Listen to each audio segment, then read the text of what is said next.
The committee meets this morning to receive testimony on the posture of the United States European Command and the United States Transportation Command. I'd like to thank our witnesses today, General Grynkewich and General Reed, for being here, and I want to extend a special welcome to their families. General Grynkewich oversees approximately 80,000 military personnel in the U.S. European Command, Eucom. He also serves as the Supreme Allied Commander Europe, making him the military commander of the North Atlantic Treaty Alliance, NATO, the world's only nuclear alliance. General Grynkewich comes before this committee at a time of great turmoil. The United States is engaged in a high-intensity conflict in the Middle East while simultaneously supporting Ukraine's self-defense against the Russians' invasion. Eucom is involved in both efforts. The command provides extensive operational and logistics support to Operation Epic Fury. At the same time, it facilitates the flow of weapons and intelligence to Ukraine. And of course, our forces in Europe remain at the ready to deter and defend against Russian aggression. Our European allies provide access, basing, and overflight rights to our forces. This creates enormous military advantages for the United States. Our presence in Europe enables us to project power into adjacent theaters, most obviously into the Middle East, but also to Africa and now the Arctic. Our European allies are rightly increasing their defense spending, but we must recognize that they are sharing the political and military risk of war too, and that is every bit as important to U.S. interest. So this is a welcome development. Defending against armed aggression from Russia remains the most compelling rationale for the NATO alliance. Russia is led by Vladimir Putin, a war criminal and ruthless murderer and dictator. He possesses the world's largest and most diverse nuclear arsenal, and he always cheats on his arms control commitments. In Putin's twisted view of the world, Russia is the victim of historical injustices. He has proven willing to take on extreme risks to redress these perceived historical injustices against Russia, most notably by launching a full-scale invasion of Ukraine, and entirely a war of choice. Some have proposed a precipitate reduction in U.S. forces deployed in Europe. Such an action, which some have entitled NATO 3.0, would have us take an unnecessary vulnerability on at a precarious moment. Putin could easily interpret that action as weakness rather than resolve. During the Cold War, we shared the burden of conventional defense in Europe precisely because it was in America's interest to do so. This remains the case today. Europe has heeded President Trump's call to step up on defense spending. We now need to ensure that political will is turned into hard combat capability as soon as possible.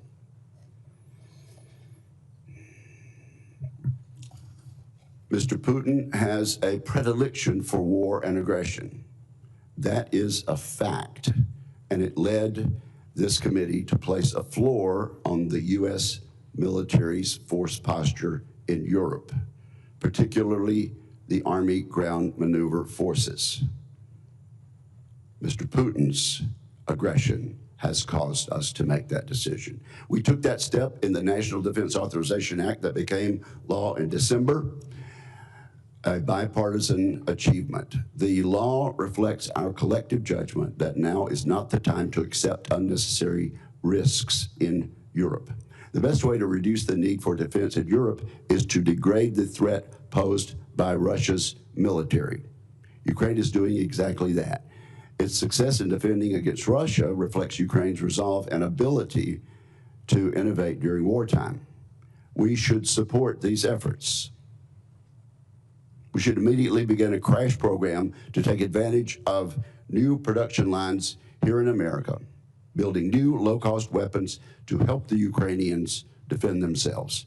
This includes low-cost cruise missiles, which we can build thousands of every year, and includes new, more easily producible air defense interceptors. While General Grynkewich is focused on the European theater, General Reed supports the global joint force. Transcom's expertise and precision allows the joint force to extend its reach far beyond the safety of friendly confines, whether supporting Operation Midnight Hammer, Operation Absolute Resolve, or the hundreds of regular refueling and sea lift missions required by other combatant commands. When most Americans think of the military, they imagine airplanes, warships, and big guns. Correctly, I might add. What they do not see is the system that moves all these pieces around the globe. A worldwide network of American logistics assets keeps our far-flung bases ready for action. We are the world's best military in part because Transcom runs this complex system. China and Russia know this. These adversaries are not simply modernizing their armed forces, they are intentionally targeting our global logistics network to prevent us from operating around the world.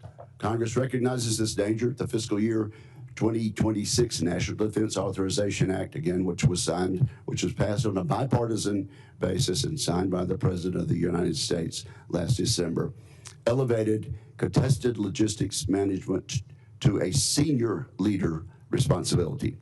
We charge the Deputy Secretary of Defense, Vice Chief of the Joint Staff, and the Commander of Transcom to work together to integrate contested logistics across the joint force. This statutory direction makes explicit what the battlefield has already proven. Congested logistics is not owned by any single command or service. As I've outlined, these witnesses come before the committee at an important moment for American national security. I thank them for appearing today. I look forward to our conversation. With that, I turn to my colleague, Ranking Member Reed. Well, thank you very much, Mr. Chairman, and welcome General Grynkewich and General Reed. Thank you for appearing today.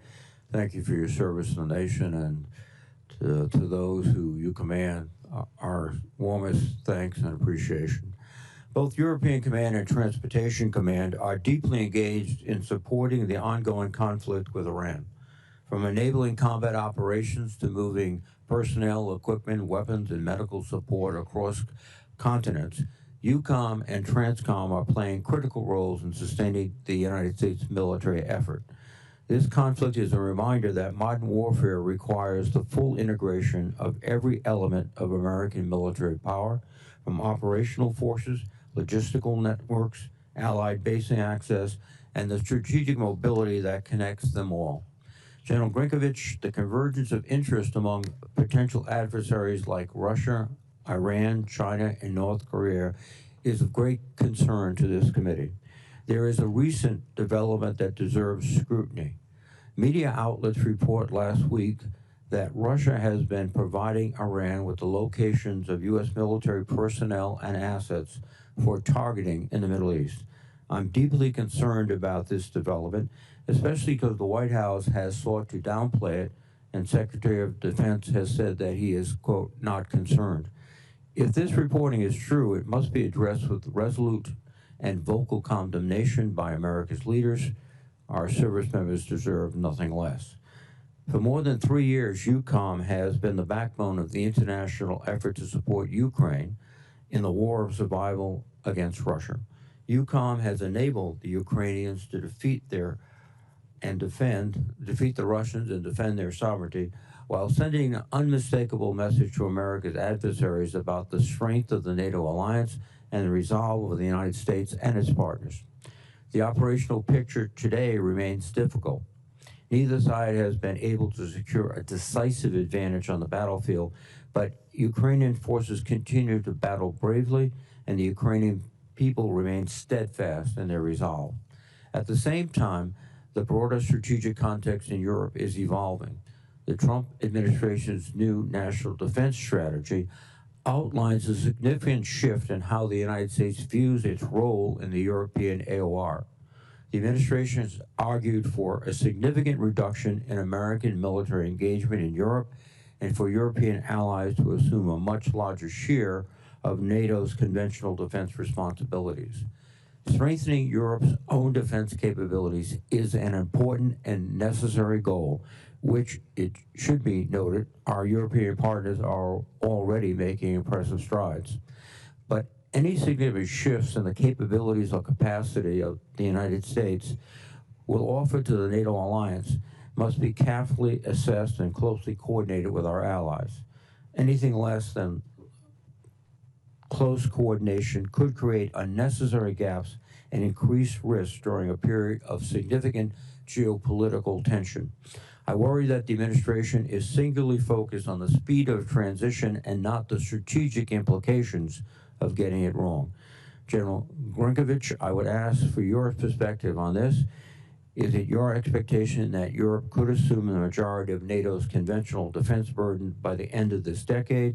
And what risks do you foresee in accelerating such a transition before our allies may be fully constituted to do that? General Reed, Transcom is vital to the ongoing operations in Iran.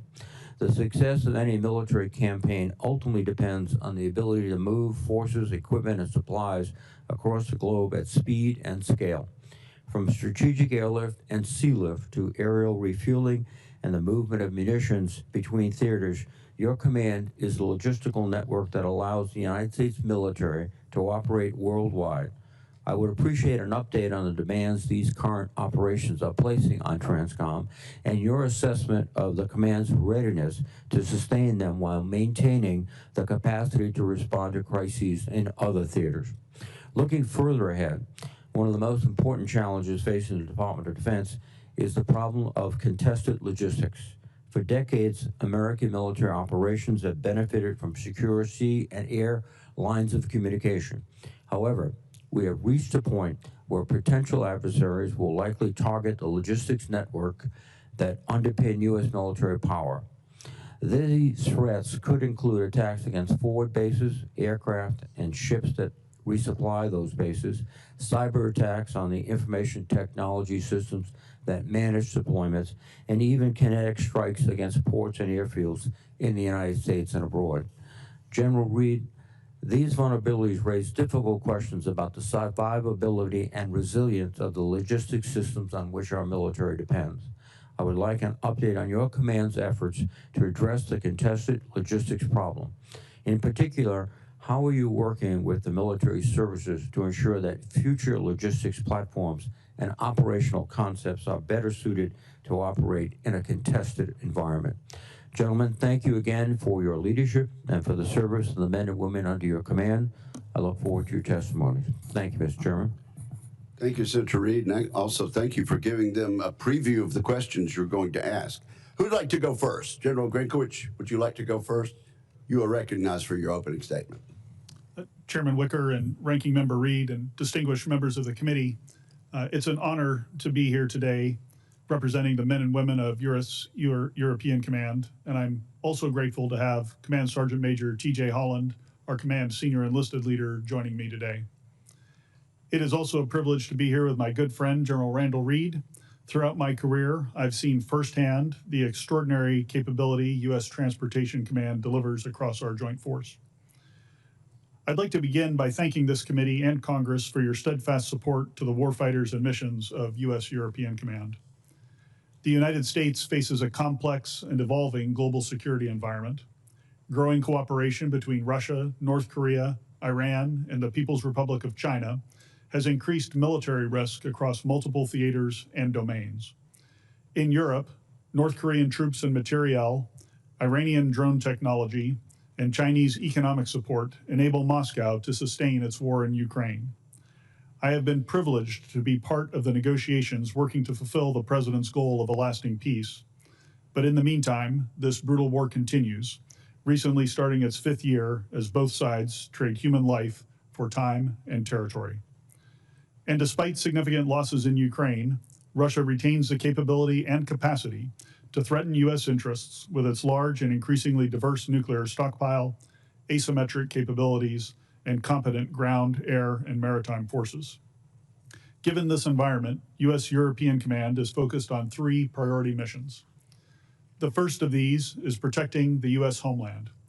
To do this, U.S. European Command works closely with NORAD and U.S. Northern Command to monitor and secure the strategic approaches to North America. Allies help with this by sharing intelligence, strengthening our early warning, and enhancing our ability to respond to potential threats. In the North Atlantic and in the Arctic, they help us monitor Russian and Chinese activity, including subs and long-range bomber patrols. Together, we ensure these capabilities are unable to threaten the U.S. or our interests in this hemisphere. Our second mission is to serve as a platform for projecting U.S. combat power, both in and beyond Europe. Our forces, bases, and infrastructure take advantage of the continent's strategic geography and allow the United States to rapidly move forces, sustain operations, and provide the President with diverse military options across multiple theaters. In the past year alone, U.S. European Command increased pressure on the Shadow Fleet with the seizure of MV Bella, enabled strikes against Iranian nuclear facilities during Midnight Hammer, and facilitated strikes on ISIS-affiliated terror groups in Africa. This mission continues today with support to Operation Epic Fury in Iran. Our third mission area is positioning the NATO alliance to deter and defend. Given the possibility of simultaneous conflict in multiple theaters, a strong NATO allows the United States to redirect focus while still protecting our European interests. This requires allies to step up, and they're doing just that. Allies are increasing defense spending and building their readiness to assume primary responsibility for the conventional defense of Europe. This shift requires continued investment in a robust and resilient defense industrial base that can deliver the required military capabilities at scale. As the character of war continues to evolve, U.S. European Command is working directly with NATO allies, industry, and the Joint Force to capture the lessons of contemporary conflicts.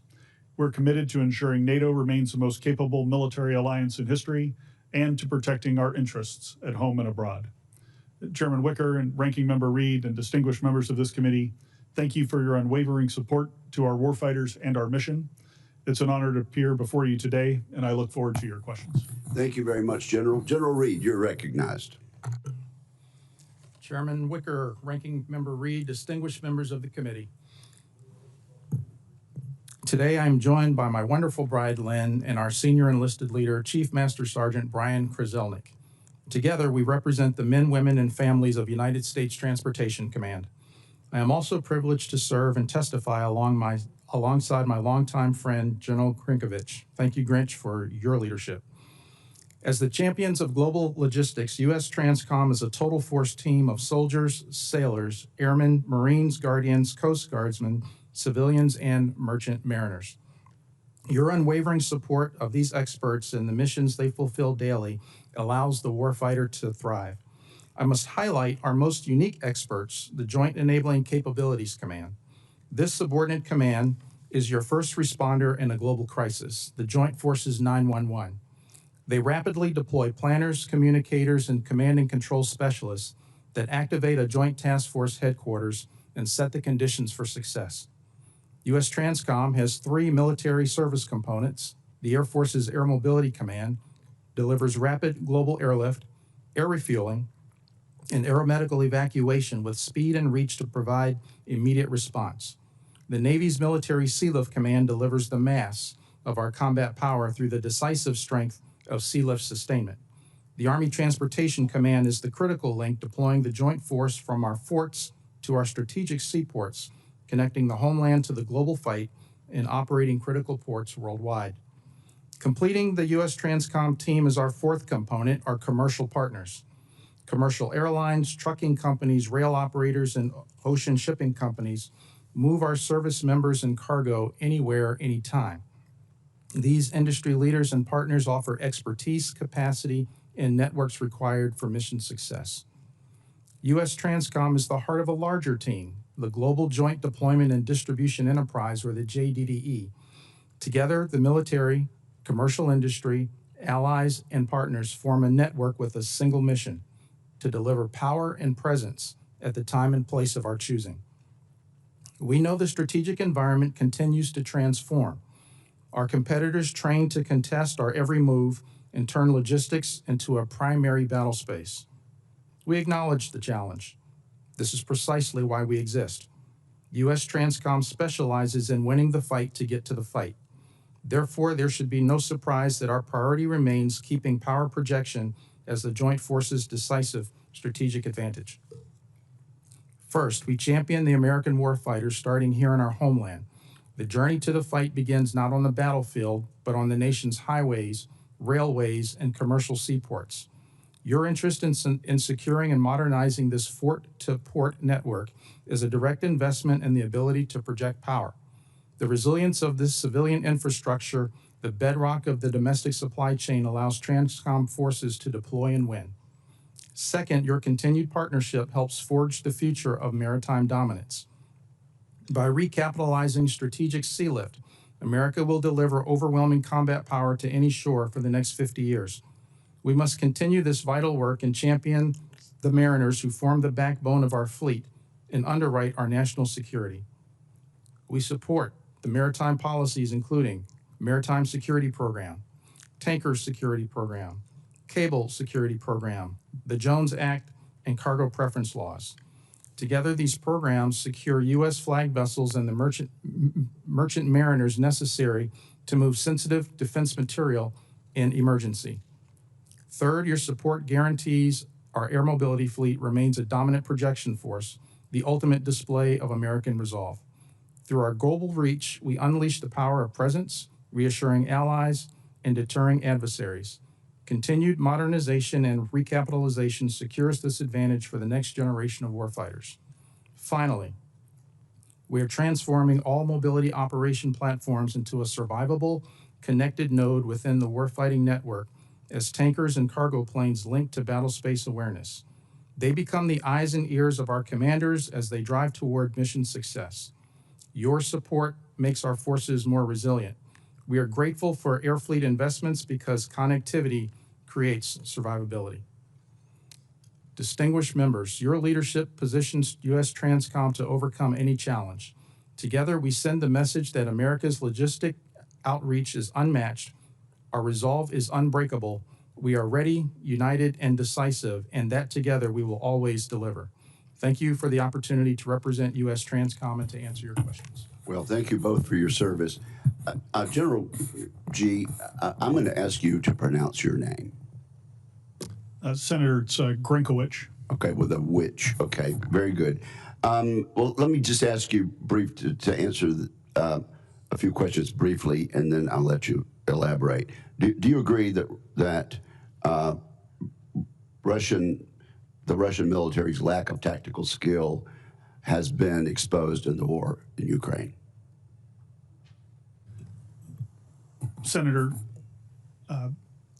Russia invaded Ukraine thinking it would be a 2-week war. And as I heard a friend say recently, the hardest part of a short 2-week war is the first couple of years. And I think Putin has learned that because of the problems he's had with fielding a modern and effective force. In spite of that, do you agree that Russia has maintained the ability to wage war and continues to threaten our treaty allies in Europe? I do, Senator. And clearly, you've already said that Russia has demonstrated its ability to sustain high-intensity war for over 4 years. And I guess it's fair to say also that the public somehow over there is willing to suffer deprivation in pursuit of return to what they feel is Russian greatness. You agree with that statement? Senator, I do. I'd just say that, Putin as an autocrat is able to control the information environment in Russia. So the Russian people are probably not hearing all of the trials and tribulations that their forces are facing or understanding the high casualty rates of the Russian forces. And I guess it would be fair to say the elite in Russia are not feeling all of the negative effects that the general populace is feeling. I assess that's correct, Senator. Okay.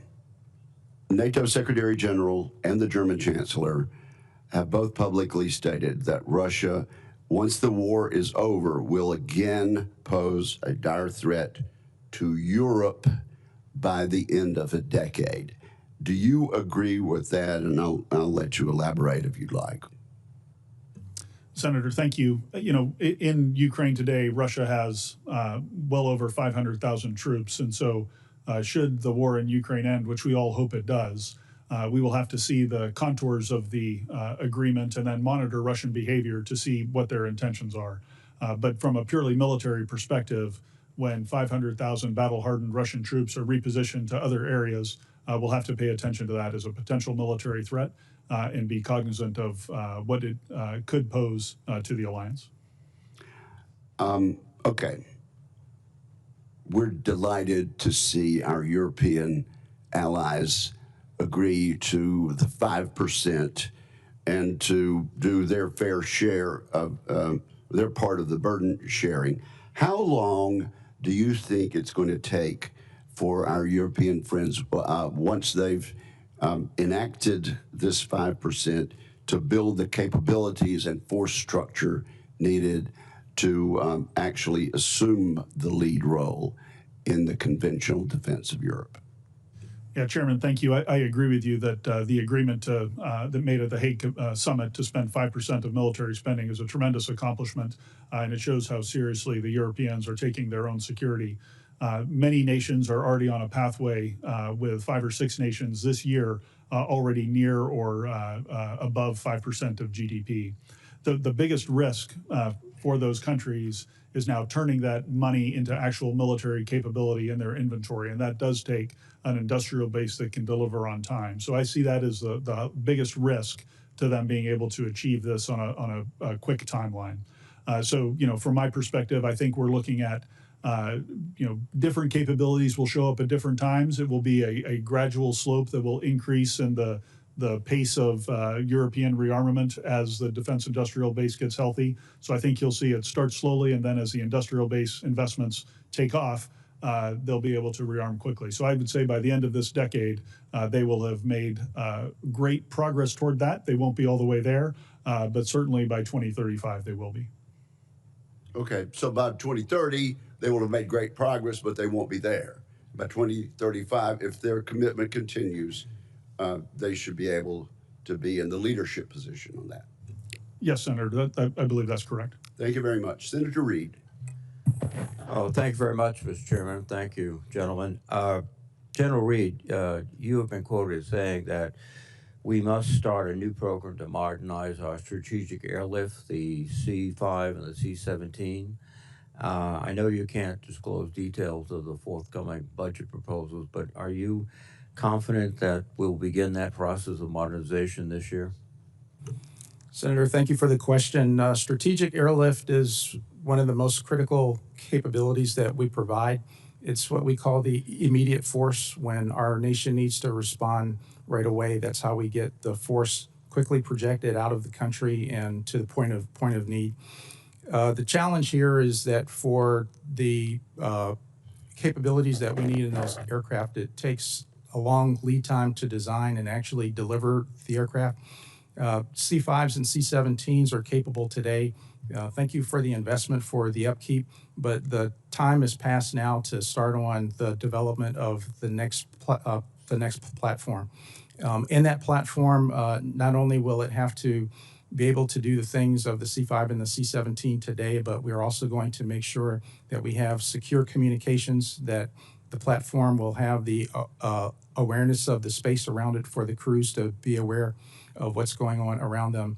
And at the same time, it needs to be as survivable as we can create. Thank you.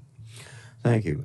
General Grynkewich, one of the unexpected beneficiaries of our operations in Iran has been Russia.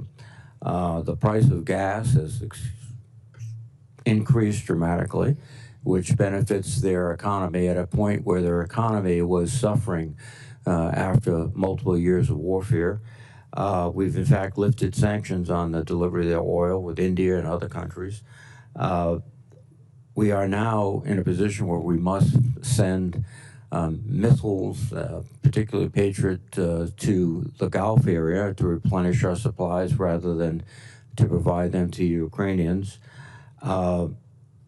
this all seems to be a situation where Putin is benefiting dramatically. Is that your perception that this has unexpectedly or unintentionally given him a significant increase in staying power? Senator, a couple of thoughts on this. First, I'm very proud of the role that European Command is playing to support Operation Epic Fury, and our soldiers, sailors, airmen, Marines, and Guardians have been operating at a high tempo in the Eastern Med and elsewhere, defending Alliance territory and defending our forces and projecting power into U.S. Central Command. As you noted, the price of oil and gas has gone up. We know that Putin does depend on that. I think how much he benefits from it depends on how long those prices remain elevated. I know the leadership of the department is watching this very closely. I know the president's watching this very closely, and that they're certainly concerned about the prices that are out there. So I guess on the munitions front, what I would say on that is we do continue to flow munitions into Ukraine. I could get into some of the specifics on implications in the classified session later today, but I assure you that support continues. Should we increase our security assistance to Ukraine, given the at least momentary strengthening of Russia's economy and Russia's capabilities? Senator, I think there are always global trade-offs with the amount of security assistance that we can provide. So ultimately, it's a policy question on what the level of support should be. I am in constant contact with the Ukrainians, though, and they do tell me where they see opportunities. I am validating and looking at those opportunities that they're providing to us and the weapons that they're requesting, and then providing my recommendations to the department on what we could provide them to help them exploit certain situations. I'd be happy to discuss more of that in detail in the classified session. Thank you, General. General Reed, quickly, I've about 45 seconds. Contested logistics is an issue we've been grappling with for several years. Any quick thoughts about what we can do and what we are doing? Senator, thank you very much. We continue to pursue changes in how we operate, both any opportunity in current operations, exercises, and experimentation as well. Thank you very much. Thank you, Mr. Chairman. Senator Fisher, you're recognized. Thank you, Mr. Chairman. Thank you both for being here today and for your service to our country. General Reed, how is Transcom preparing to perform strategic lift in a contested environment? That presents unique challenges, correct? Yes, Senator, thank you. The strategic challenge, as we see it, begins here at home. We're finding that the adversaries are aligning and they are trying to contest us in every domain possible. That also begins in the cyber realm. Some of the ways that we're making sure that we harden ourselves there is through increased cyber hygiene. We also get great assistance from U.S. Cybercom as well and law enforcement. That extends not only within the department, but since a significant portion of what we're able to do is in the commercial realm, we're also able to extend assistance to them as well. When it comes to being able to project the force and to project power, we continue investments and we welcome more in making the aircraft more survivable and also with more secure communications. Thank you. Thank you. General Grynkewich, what's your assessment of the Russian military's progress reconstituting its losses in Ukraine, in particular in terms of the missile production or other weapons systems? Senator, the Russian war economy is in high gear, if you will. So in terms of missile production and UAV production, my assessment is that they have the capacity resident in their defense industrial base to continue with high levels of production. And then as far as their personnel are concerned, to date, they have been able to replenish the battlefield losses, the tremendous battlefield losses that they've been taking on a month-to-month basis. In September, we saw a Russian drone incursion along the Polish border. How has Eucom and NATO responded to that? Yeah, Senator, thanks. I was extremely proud of the immediate response that the alliance was able to take in response to that incursion. As you probably recall, Dutch F-35s who were operating under NATO command and control were able to shoot down several of those drones that came into into Polish airspace. Since then, the alliance has established Eastern Sentry, a vigilance activity that stitches together a number of disparate air and missile defense capabilities across the eastern flank of the alliance to thicken the lines for defense. And now we are also in the progress of rewriting our standing defense plan for integrated air and missile defense across the alliance. First time this has been done in decades, and should be done by the summit this summer. So you feel pretty positive about Eastern Sentry? Senator, I do, and I would just how it's working now, but in the future as well. Yeah, I do, Senator, and I would cite as evidence of the alliance's ability to defend a couple of ballistic missiles that were launched by Iran toward Turkey, and the successful engagement of those ballistic missiles to neutralize that threat. General, can you tell us in this setting what your views are and what you anticipate seeing in the future in cooperation between Russia and China?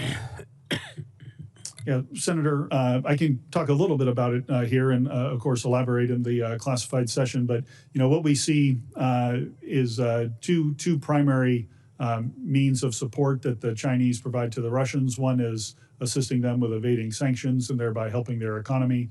And then the second is dual-use equipment that comes out of the Chinese industrial base and flows into Russia. You might think of this as different chips and different antennas that are then used on weapons of war that the Russians produce in their industrial base. So that certainly is concerning to us. If I look into the future, I would accept that type of relationship to continue when their interests align, and for Russia to be willing to support China in the opposite direction if China finds itself in need of assistance. General Reed, I appreciated the conversation that we had concerning our tanker fleet. How are you working with the Air Force to communicate your needs to meet your requirements? Thank you. We enjoy great support from the service. We continue to ask them to support us with spare parts, weapon system sustainment, and to keep the training pipeline strong. In addition to that, they are assisting us with survivability of the aircraft as well. Thank you. Thank you, Mr. Chair. Thank you, Senator Fisher. We have Senator Gillibrand and then Senator Ernst. General Grynkewich, we have seen horrific reports of a U.S. missile hitting a girls' school in Iran. I recognize you are at CENTCOM, and this is not your AOR, but can you speak to the process that you at least have at Eucom for developing targets, what type of protections you have? Based on what I've heard from reporting, the data that was looked at was a decade old. That any person who can get satellite access to Google Maps today can see that this was a school. New York Times had no problem getting that data and information for a report today. What do you intend to do at Eucom to make sure your targeting is consistent with American values? Yeah, Senator, thanks. Over the course of my career, I've as a fighter pilot, I've always done everything I can to avoid civilian harm and civilian casualties. And I would tell you, I'm absolutely committed to that. I know the department is committed to that. And that when tragedies like this happen, it causes us all to reflect and try to improve our processes. I've been involved in the targeting process, both at the tactical and the operational levels throughout my career. And I would tell you, we do have a number of safeguards in the system. Every single time that at the tactical level I was going to release a weapon on a target, I was personally making an assessment as to whether there was any chance of civilian harm. And if there was that proportional to the military necessity of striking the target? At the operational level, both from my time in U.S. Central Command previously and then now at U.S. European Command, I can assure you that we have robust standards that we go through and look to see and update the imagery and update our understanding of the target and refresh the intelligence on a recurring basis to determine the chances of civilian harm and to address any collateral concerns that might be there. So you just know I'm absolutely committed to trying to mitigate that risk. I appreciate your testimony. I'm highly concerned, however, that Secretary Hegseth does not agree with you. Secretary Hegseth has criticized rules of engagement designed to adhere to the laws of armed conflict and support civilian harm mitigation. Secretary Hegseth has also cut the Civilian Protection Center of Excellence by about 90%. Their mission was to help you and to help protect against civilian casualties. So how do these changes by Secretary Hegseth affect your mission, your judgment, and the responsibility that you take so seriously? Senator, they have not affected my ability to prevent civilian harm in any way. It's embedded in the targeting process. It's embedded in the culture of U.S. European Command, and I would say in the culture of the U.S. military to try to avoid that civilian harm. So we're continuing to do the things that we have always done to comply with the law of armed conflict and ensure that we mitigate that risk. Can you guess how we could have gotten this wrong in Iran? I'm sorry, ma'am? Can you guess how we could have gotten this wrong in Iran and targeted a children's school? Ma'am, I would hesitate to speculate with any incident like this. There's, I would just say there's usually a chain of errors and mistakes that happen, similar to an aviation accident or some other transportation accident. And I would say we just need to let the investigation play out and find all those factors. Thank you, General. I'd like to talk a little bit about following the firing of the Pitafix Base Commander and the stand-up of NATO's Arctic Sentry mission. How is Eucom managing the operational friction caused by the administration's rhetoric regarding Greenland sovereignty and the associated tariff threats against our NATO allies? Senator, at the military-to-military level, I can assure you that our relationship remains strong, with every chief of defense across the alliance, we maintained our focus on what it was that we were responsible for doing, which was deterring and defending every inch of alliance territory from any form of aggression. And our ability to focus on that, to focus on the Hague commitments and make our military stronger, kept us on task, if you will, throughout those discussions. Thank you. Thank you, Mr. Chairman. Just to clarify for your benefit, Senator Jill Brand, you did not mean to say that we had targeted a school. That a missile hit a school. No, but it's the word targeting. Yes, of course. You did not mean. How we chose a target that turned out to be a school, albeit next to a appropriate target of a naval base, but the fact that it is chosen as a target, I'd like to know, and I hope that we can have an open hearing on this, Mr. Chairman. Thank you. Senator Ernst. Thank you, Mr. Chair, and thank you to our witnesses today for your service to our nation. President Trump has pushed our NATO allies very hard to commit 5% of their GDP toward defense and resilience. And we've seen a lot of headlines highlighting new defense investments across Europe. At the same time, NATO defense plans depend on interoperability excuse me, across 32 allies operating across air, land, maritime, cyber, and space domains. So, General Grynkewich, are these new investments translating into shared capabilities with NATO that are interoperable, or are there gaps that our allies need to find and fill? Senator, that's a terrific question. We focus very much on interoperability across the alliance and at U.S. European Command. And I would say, one of the best ways to ensure interoperability is when our allies buy American equipment from our defense industrial base. That solves the interoperability problem just at face value. Of course, the U.S. industrial base can't deliver everything that Europeans need, so they're investing in their own industrial base as well.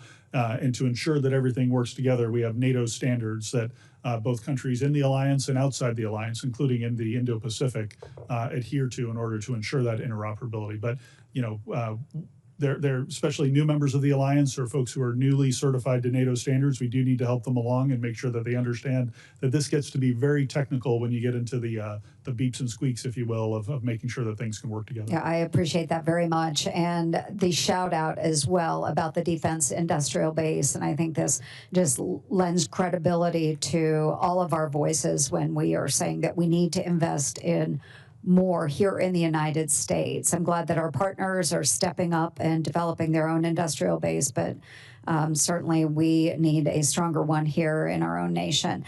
Just very briefly, I am a huge supporter of the State Partnership Program. I know we have spoken about this before. Our Iowa National Guard and Kosovo are partnered through SPP, and we know that a strong American presence in these countries does maintain stability. Can you speak briefly about the State Partnership Program and your thoughts? Yes, Senator, thanks. I've spent some time with your commanding general of the Guard unit and of your Guard, and they do tremendous work in Kosovo, and I'm very thankful for it. Writ large, the SPP builds deep and lasting relationships. Some of our state partners have been in the program for 30 years or more. And over the course of those 30 years, as exercises happen on both sides of the Atlantic, it just builds a bond you can't replace. Yes, thank you so much. I'm in full agreement.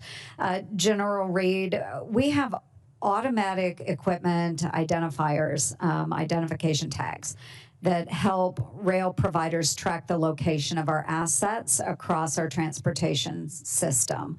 But one of the largest manufacturers of those tags and the technology is owned by a parent company with ties to the Chinese Communist Party.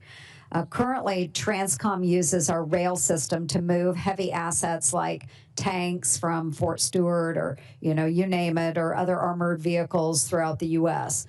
So my concern is that the CCP could utilize these tracking technologies to monitor our military movements, which is a major security risk during a buildup or a surge. So would you agree with that vulnerability?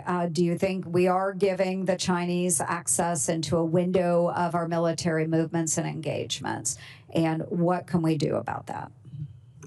Senator, first and foremost, the department works really hard to eliminate any kind of Chinese component wherever we find it, and that continues with all the energy and effort that we can put to that. Second of all, when it comes to all domain being contested in all domain, the cyber realm is one where this presents itself plain and clear. With that being said, while it may be a vulnerability, there are ways that we can harden that, and we continue to do that. There are alternative ways to make sure that we can track the information.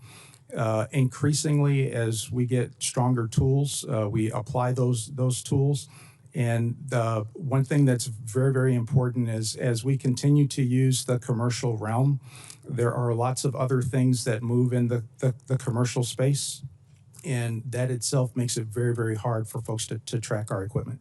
Yeah, very good. We need to recognize if we do have vulnerabilities and make sure they're not being exploited. So thank you very much. Thank you, Mr. Chair. Thank you, Senator. Senator Kane, I understand you intend to yield your time to a person who is not yet in the room. That is correct, so I'll take my time. I think that would be the best backup plan. You're recognized. Thank you. America's been at war with Iran for 12 days. The cost to our troops, to everyday Americans, and to innocent Iranian civilians, even school children, are dramatic. The war is deeply unpopular. To begin, the war is illegal. The Constitution makes plain that only Congress can declare war. The reason for this provision was articulated by Abraham Lincoln. Kings had always been involving and impoverishing their people in wars, pretending that the good of the people was the object. This our convention understood to be the most kingly of all kingly oppressions, and they resolved to so frame the Constitution that no one man should hold the power of bringing this oppression upon us. The president has escalated his use of military to carry out hostilities all over the globe without Congress, while threatening military action against many more nations. We're at war because of the unilateral actions of one man who has grown very confident that Congress will not challenge his kingly behavior. The war is unprecedented. We've heard from the president many shifting reasons for the war, but senators have now heard both publicly from the Secretary of State and from multiple sessions with civilian and military leaders a more precise and consistent reason. The president sent our sons and daughters, spouses, parents into war because another nation was determined to invade Iran, and if that occurred, Iran would likely target U.S. troops for retaliation. The trigger event of this war was Israel's decision to invade Iran on February 28. We could have avoided this war by persuading Israel that it shouldn't invade and that doing so would hurt its ally, America, and cause global instability. There's no evidence that we tried to do that. Or we could have focused on protecting our own troops from retaliation following an Israeli invasion. Instead, President Trump decided to join an invasion of Iran initiated by another nation. He is not the first American president who has been urged to take this step. Others wisely resisted. He did not. The war is unnecessary. Iran and America were allies during and after World War II until America engineered the toppling of Iran's democratically elected government in 1953. That act, followed by 26 years of a brutal dictatorship that the U.S. helped fund, created deep hostility between our two nations, formerly friends. When the Iranian people finally threw off that oppressive dictatorship in 1979, that hostility resulted in 5 decades of violence between our countries, the facts of which are well known to American and Iranian citizens alike. Iran engages in dangerous behavior toward the U.S., its neighbors, and its citizens. But does that danger, more than 6,000 miles from our shores, warrant the sacrifice of our troops, the killing of innocent civilians, and the expense of billions of taxpayer dollars? If more war between Iran and the United States were the answer, we would have found it sometime in the last 73 years. We had a diplomatic off-ramp to decades of hostility in the Iranian nuclear deal that the U.S. and Iran, together with our European allies plus China and Russia, negotiated in 2015. President Trump's decision to abandon that deal, even though it was working, and even though many of his closest advisors told him to maintain it, ushered in a sharp spike of Iranian aggression. American troops are dying because this nation's political leadership tragically abandoned diplomacy. We owe our troops better than this. They serve with such skill and bravery. But as our experiences in Vietnam and Iraq have shown, the bravest patriotic service cannot overcome poor civilian decision-making, whether by a president grown too fond of war or a Congress unwilling to provide a check against such behavior. Virginians feel this deeply. One of the first casualties of the war, Chief Warrant Officer Robert Marzon, lived in Spotsylvania County.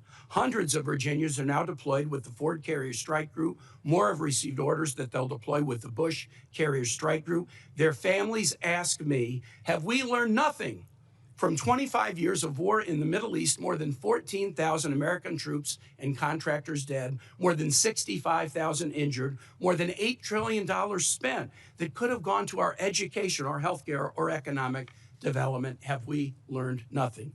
Like all in this room, I pray that this war ends soon. Virginians have suffered this year as a sputtering economy burdened by tariffs and chaos produces higher prices, fewer jobs, and slower growth. Gas has gone up 60 cents a gallon in the last 11 days, costing Virginians nearly $5 million a day just in increased fuel costs.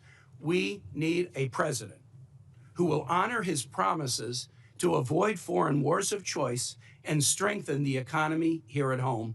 And we need a Congress who will not stand silent as these promises are broken. I yield back. Senator Scott, you are recognized. Thank you, Chairman. First, I want to thank our troops. I had the opportunity to serve in the Navy at the tail end of Vietnam. Fortunately, didn't have to go to Vietnam, but anybody that puts on the uniform, you have to admire them because they're making the decision to put their life on the line for our freedom. We have a lot of troops at risk right now. I pray for their safety. Unfortunately, we've lost 7 members, 1 in Florida, Cody Cork. I know we have 140 or so injured. I hope they have a full recovery, but the most important thing I think we can all say is we admire what the military has done.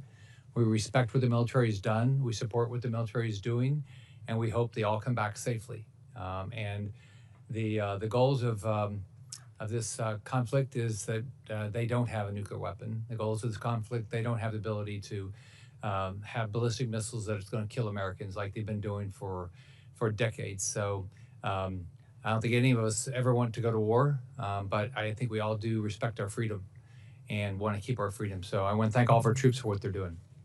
Thank you both for being here. Thank you for your hard work. One of the things I appreciate about this president is he sees the value in putting America first and working with our friends across Europe, Asia, and around the world to ensure peace through strength. Over the past few years, I've had the opportunity to visit a lot of our allies. Last year, I went to Denmark, Estonia, and Finland, all of which are doing their part to increase their national defense spending. They all had great things to say about President Trump's efforts in the defense space and as a partner.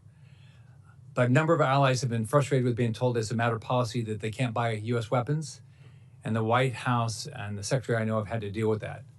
Nevertheless, the problem I want to focus on today is that they're also frustrated with the foreign military sales program. Frankly, I understand why.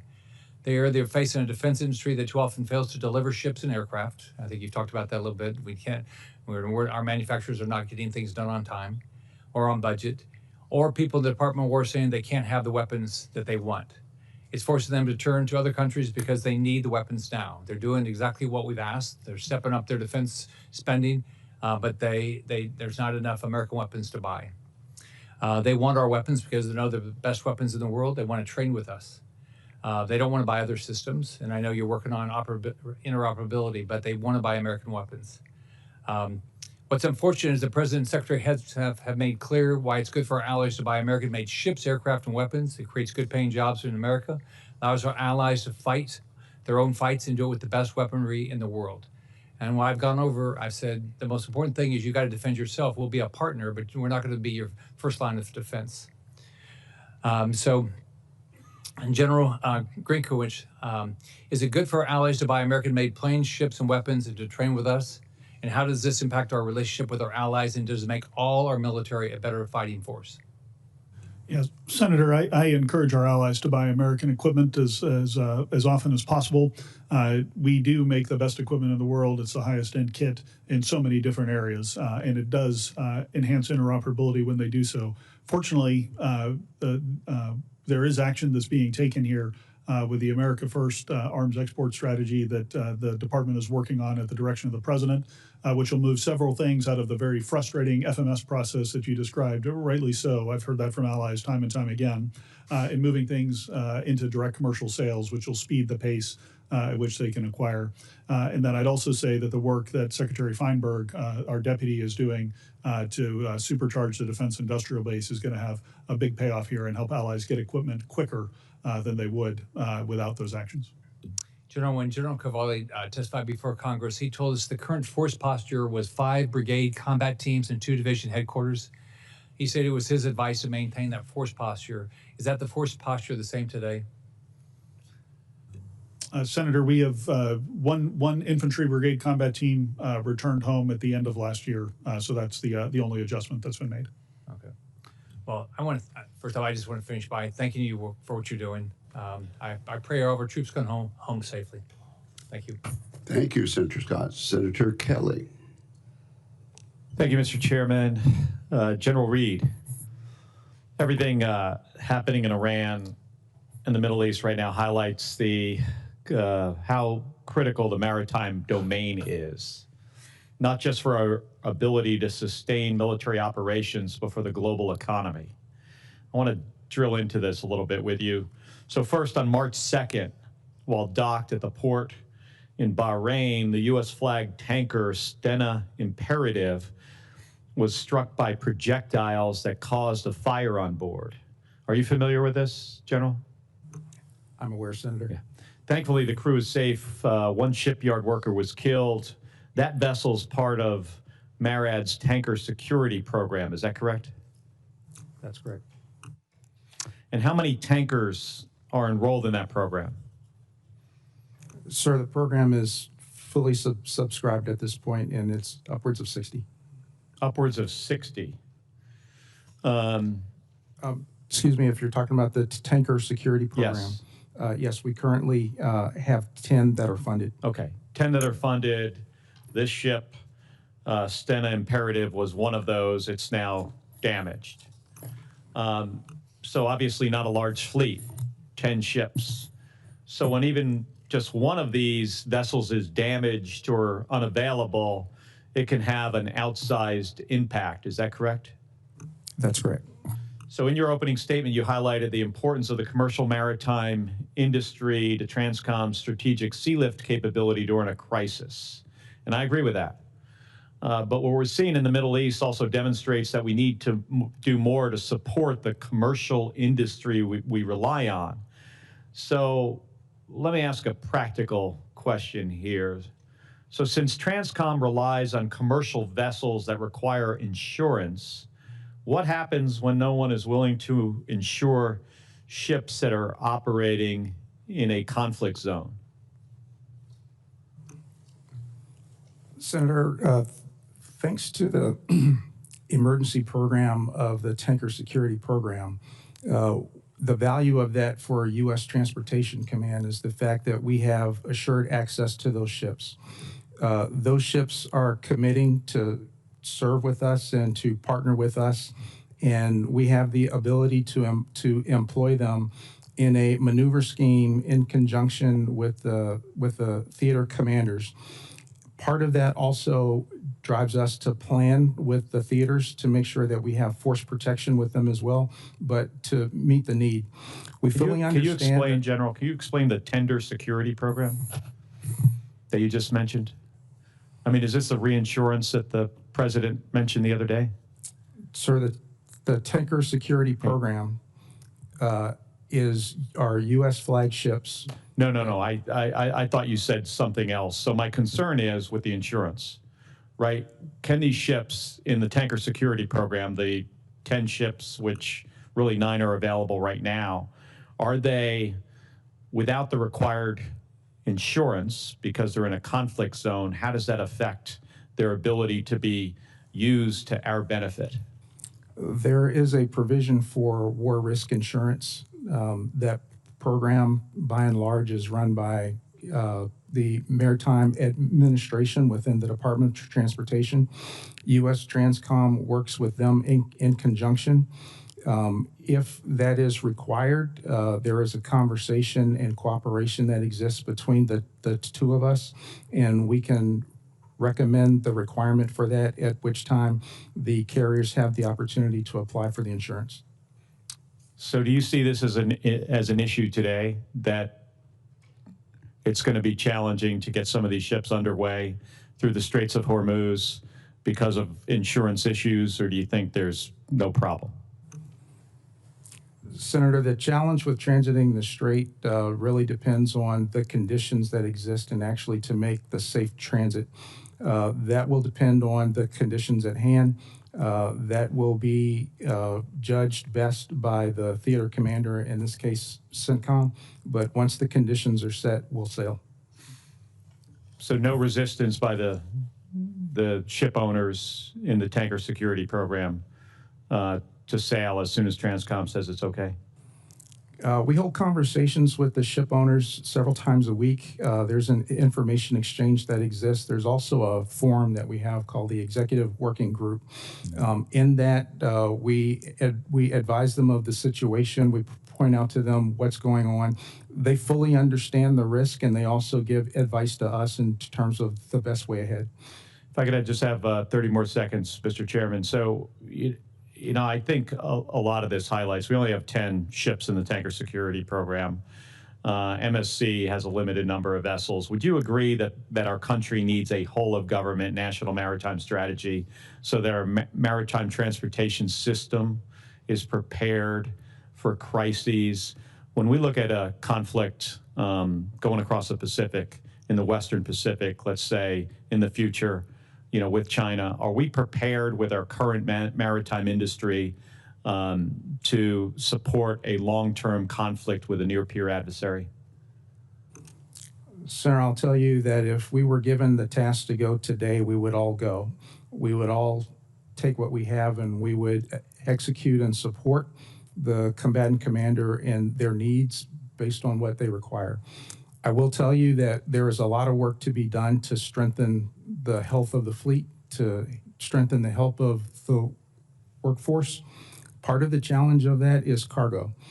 Having cargo available will actually drive the overall plan for the demand to build ships, the demand to have the ships, and work to be done by the crews. Well, thank you, General, because I'm out of time, but that's what and that issue is addressed in my Bipartisan Ships for America Act. So I hope to move that legislation forward so you're in a better position to be able to do your job. Thank you.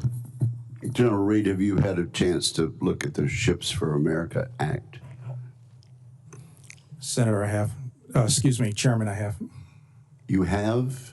Yes, I have. What do you think about it? You got a pretty good suggestion, don't you think? Chairman, there are a lot of aspects in that, and it's incredibly comprehensive. And it does address a lot of things, but it does bring home the fact that we do need a comprehensive approach with comprehensive investment. And we also need to make sure that there's a provision to invite the commercial leaders as well to help us through this. In the end, the fundamental success will ultimately be driven by the amount of cargo. And when we have cargo, that will drive the demand for shipping. We'll find a way to actually construct here, and then we'll actually have the crews because they'll have work to do. Well, thank you for that insight. Senator Sheehy.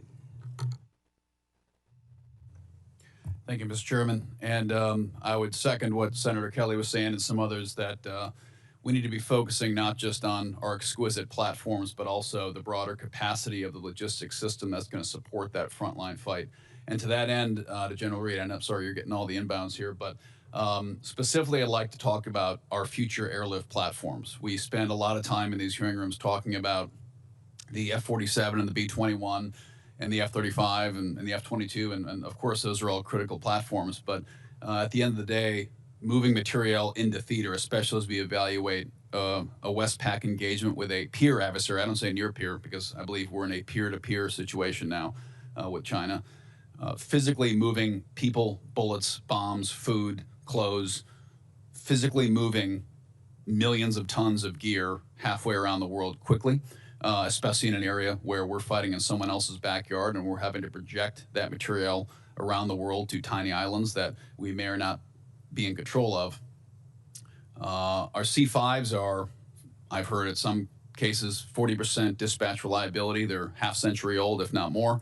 Our C-17s, as incredible platform as they are also aging. And as far as I know, we don't currently have a follow-on long-range heavy lift logistics aircraft that's been decided on, awarded, and certainly not in production, but it isn't quite even in decided conceptual stages. And when we look at how challenging our KC-46 program has been to roll out, to replace, I still hear that the last KC-135 pilot hasn't been born yet, and that's probably true.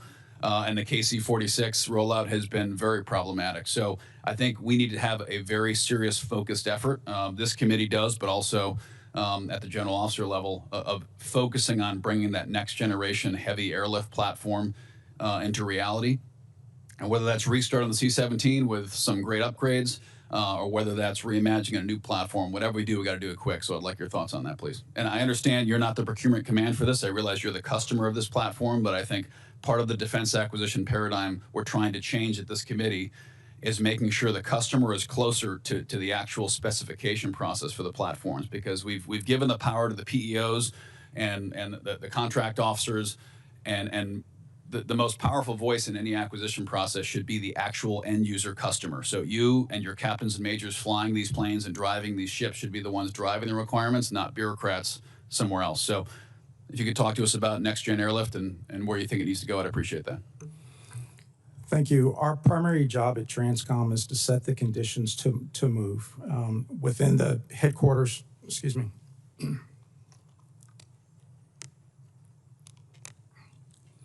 We frequently start with the idea we need to set the globe to set the theater. What that means is we have aircraft that are operating around the world each day along with sea lift.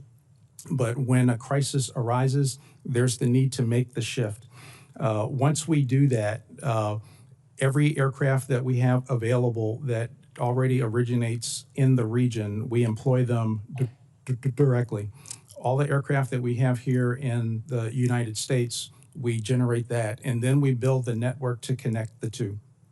Our C-17s and our C-5s are the most capable things in the world right now to make that bridge to get the force out of the United States.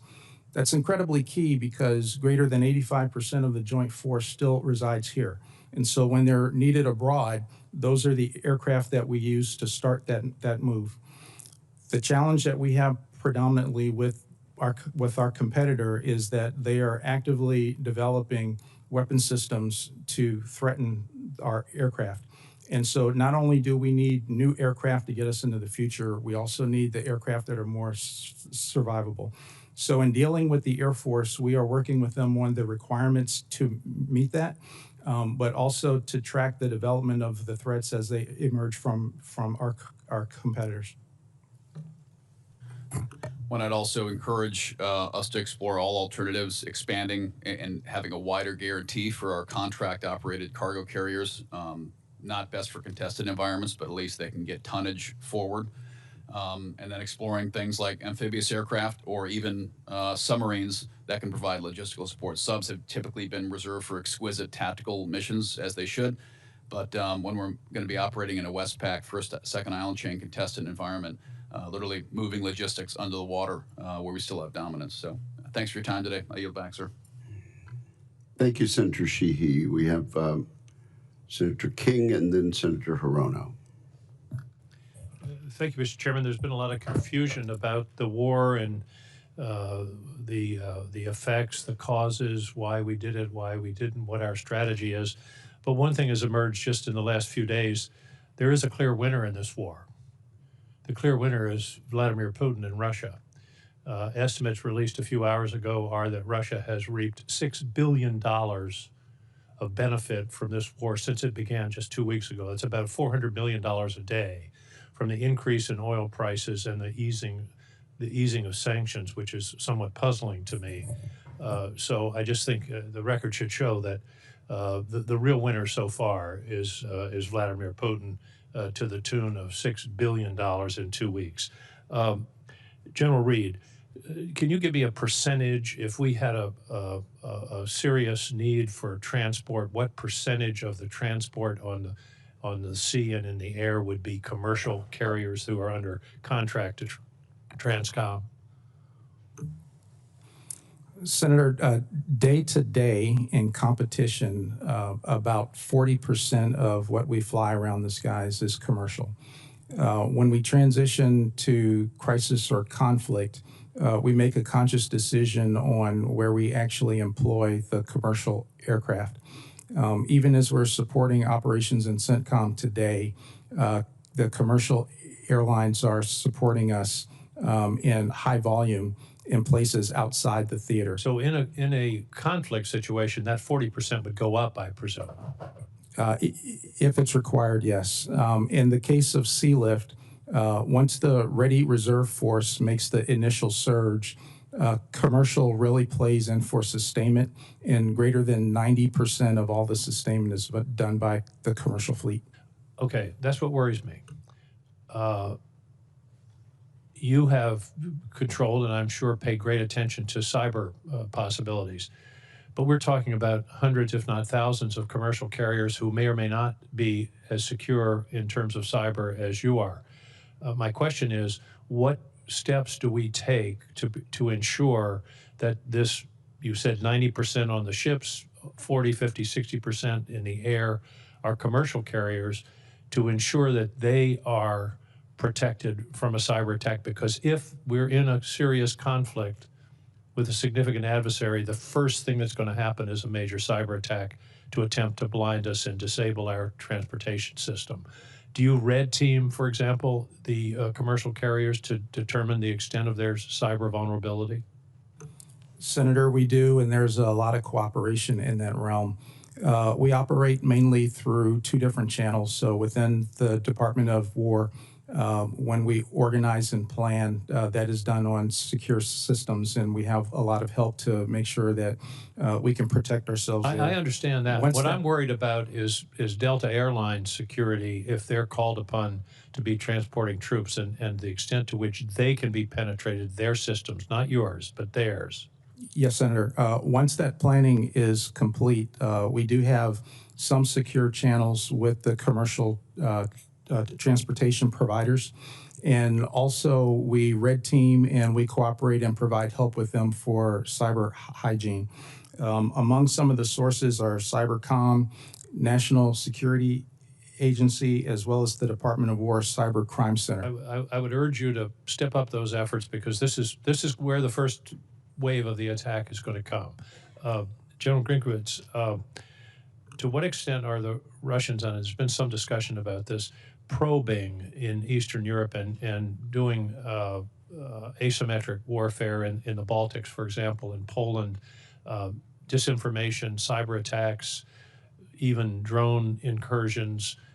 What are the Russians up to? Are they building troops up along their western border? Yeah, Senator, right now we see a fairly robust amount of what we call Russian hybrid activities or asymmetric activities. And you mentioned some of those, whether it's information operations or sabotage and those types of things. There have been several incidences in the Baltics and in Poland in particular over the last several months since I've been in command. As far as conventional troop buildups, most of the Russian ground forces are focused on Ukraine, so we do not see significant Russian buildups right now. But I know that there are concerns that those could be coming at some point in the future, particularly once Russia is able to reconstitute its forces. And if President Zelensky was here, what would be the one thing he would tell us that he needed right now? I suspect you hear that fairly regularly. Yes, sir. He would ask for air defense capability based on the Russian attacks on his heating and electrical infrastructure. And a great deal of our air defense capability is now tied up in the Gulf region. Is that correct? Senator, yeah, we do have a robust set of air defense capabilities in the Middle East, and I've used some of our Eucom air defense capabilities to defend some of our NATO allies as well. In the Middle East? Near the Middle East, if you will, in the Eastern Mediterranean. Okay, so air defense capabilities have been moved toward the Middle East as a result of this conflict. That's correct. Yes, sir. Thank you. Absolutely. Thank you, Mr. Chairman. Senator Cotton. Thank you, gentlemen. Thank you for your appearance today, and more importantly, for your service. General Grynkewich, it's well known that Iran has supplied Russia with hundreds, maybe thousands of one-way attack drones since the start of the Ukraine conflict.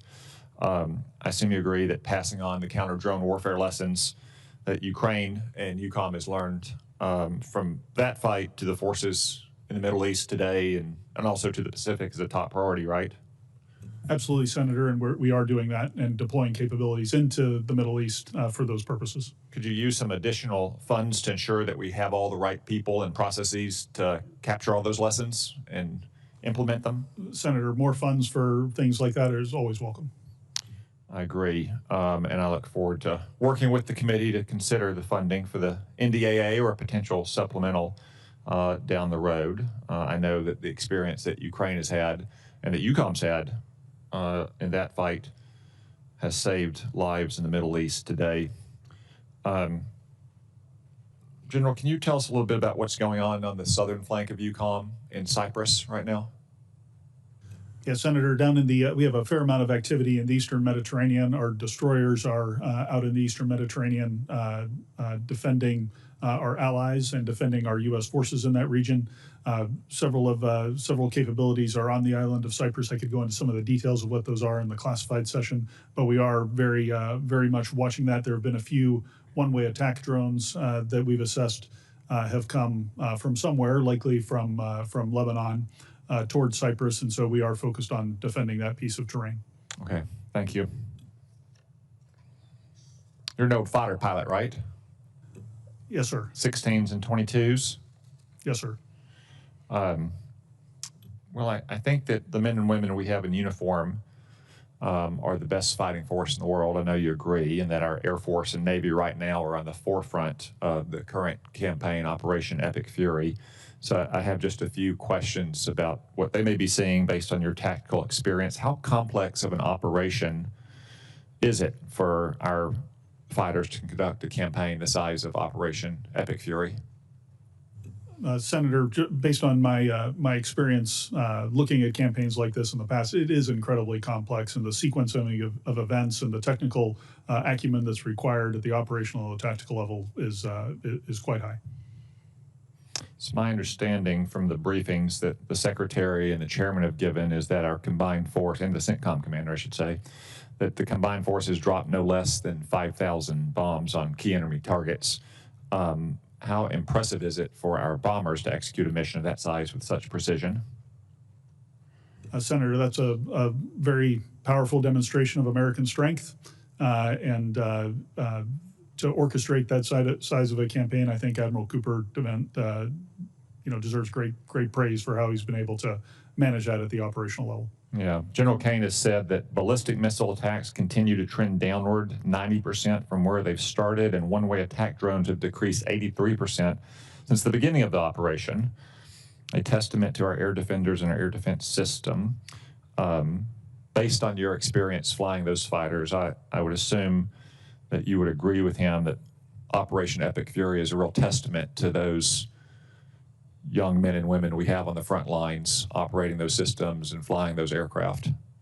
Senator, I would, and I'd just take the opportunity to say it's always better to get the Archer than the arrows, and so the offensive counter-air aspect of this that is being prosecuted in U.S. Central Command is as impressive as the defensive side of things. Okay. General Reed, you also have prior experience in the cockpit. How impressive is it that our tanker fleet has supported these continuous operations in the Middle East for the largest air campaign in recent memory? The tanker fleet has been very impressive to get the forces across the ocean and to get them into CENTCOM. I'm also very grateful to my friend here who's also been able to help with a portion of his fleet. But the fact that we were able to get our forces in place to get defense set and to go on the offensive is quite impressive. Do you think there's any other force in the world that has the tanker and mobility aircraft to sustain an operation like Epic Fury? Not to the scale that we can at the moment, thank you. Yeah, I didn't think so either. All right, thank you, gentlemen. Thank you, Senator Cotton. Senator Blumenthal. Thank you, Mr. Chairman. Thank you both for being here today and for your service. General Grynkewich, I recently visited Ukraine, and in addition to going to Odessa to visit with the men and women of the Ukrainian Armed Services who are serving there, also met with the American Chamber of Commerce, 600 major businesses with operations in Ukraine. Almost half of them have been targeted and attacked by Russia. Within days of my visit, an Oreo manufacturing plant was hit by Russian attacks. Are you looking into the attacks on American businesses in Ukraine? Are you familiar with that issue? Senator, I am familiar with that.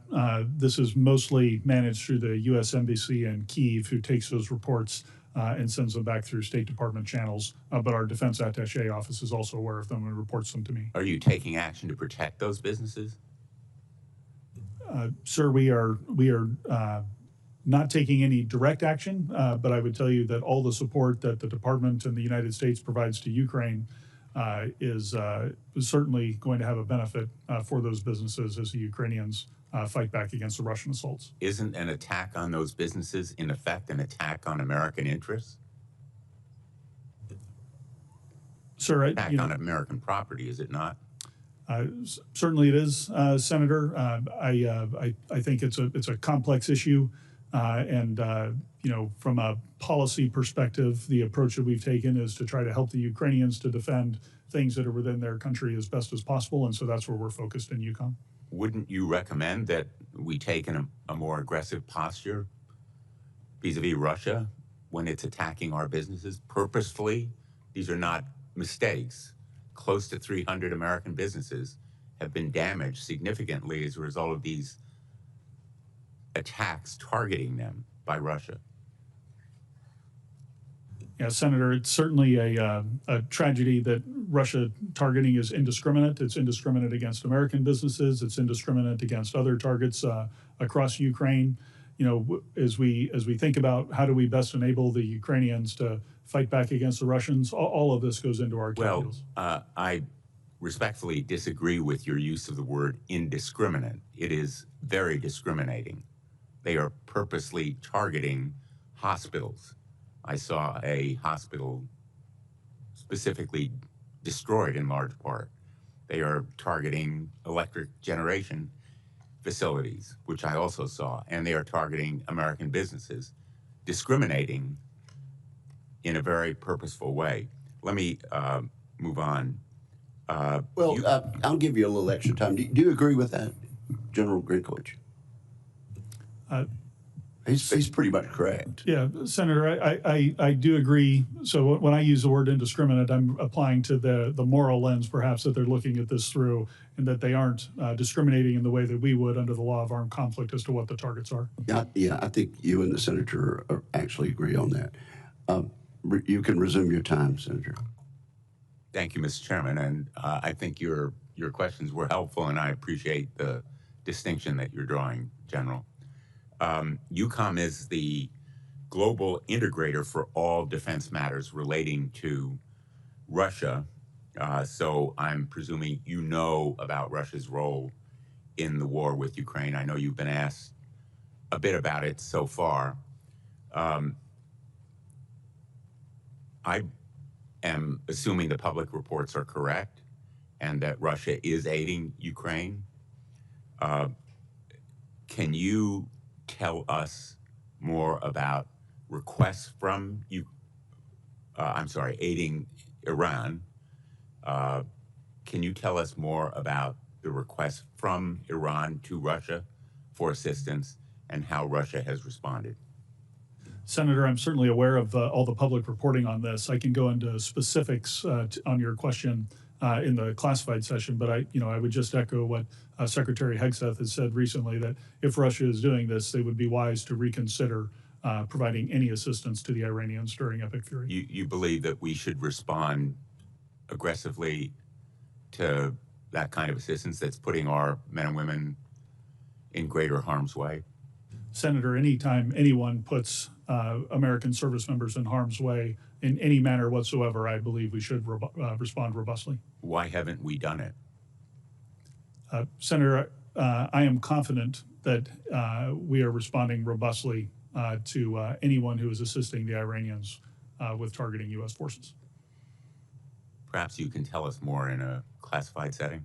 Yes, sir. I'd be happy to elaborate. Thank you. Thank you very much, Senator Budd. Thank you, Chairman. General Grynkewich, it's good to see you. Thanks for the meeting yesterday, very informative. You know, much of the discussion of the Russia-Ukraine wars, it's focused just on those two countries.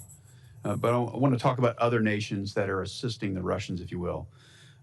Talk about North Korea's role in this conflict and the threat that they posed, and also about the Iranian contribution today and even prior to Operation Epic Fury. Yep, Senator, you bet. One of the things that we watch very closely is how some of our competitors around the globe will work with each other when they share interests, and we've certainly seen that with the North Koreans and the Iranians and the Russians. In the North Korean case, as you know, it's been widely reported, there's a number of North Korean troops that have been deployed to the border with Ukraine and have made up some substantial combat power shortfalls that the Russians have had and supplemented them. There's also a number of reports of North Korean individuals now going to work in the Russian industrial base to generate some of the ballistic missiles and UAVs that they're building based on the labor shortages that the Russians have within their industrial base. Of course, that industrial base got started because of the Iranian sharing of technology of their Shahed drones and sharing the blueprints and teaching the Russians how to build them and how to build them at scale. And that's one of the main threats facing the Ukrainians today. Are the Russians short on people and essentially bringing in labor from North Korea? That's my assessment, Senator. Okay. General Reed, thanks also for being here. Appreciate what you've done at Transcom and just a heroic effort leading up to Epic Fury. Talk about some of the numbers, if you will, some of the success stories so far, and then where are the gaps where Congress can assist? Thank you, Senator. Some of the success is the ability to generate the aircraft to actually get on the move. And so I'm grateful to the Congress for the sustained funding for weapon system sustainment and spares. Because of that, we're able to keep pace, and we've been doing that extremely well, so thank you for that. Other success stories is the fact that we've been able to establish a network for air medical evacuation in order to bring home the wounded and to also get them to a higher level of care. Thank you. What concerns does Transcom have regarding Chinese and Russian naval deployments and commercial investments in ports across the globe? For the Russian deployments, we monitor those. We maintain an awareness of where they're going and make assessments in terms of what capabilities they may be seeking. When it comes to the Chinese fleet deployments, we do the exact same, but we also go one step further to track their footprint, infrastructure, and what types of things that they put in place, mainly in seaports. So we keep a very close eye on their electronic systems, cranes, and that type of thing. We work with port authorities to make sure that we know where those are, and then we operate in ways to circumvent that. So at this point, General Reed, are those adversaries, are they limiting your ability at Transcom to enable logistics around the globe? Currently, they are not. We plan for that. Thank you. General Grynkewich, how is our air domain awareness in the Russia-Ukraine conflict throughout Eucom? Senator, we have a robust set of agreements with allies and partners that we stitch together a very comprehensive air picture. Certainly, it's not perfect, but I'm very confident that we're on the right path to make it better. But we do have very good awareness, particularly in and around Ukraine. I'm concerned about the uncertainty around the purchase of the E-7 Wedgetail. That's affecting our NATO partners who also canceled E-7 orders last November. What's your thoughts on this platform in terms of current and future Eucom needs?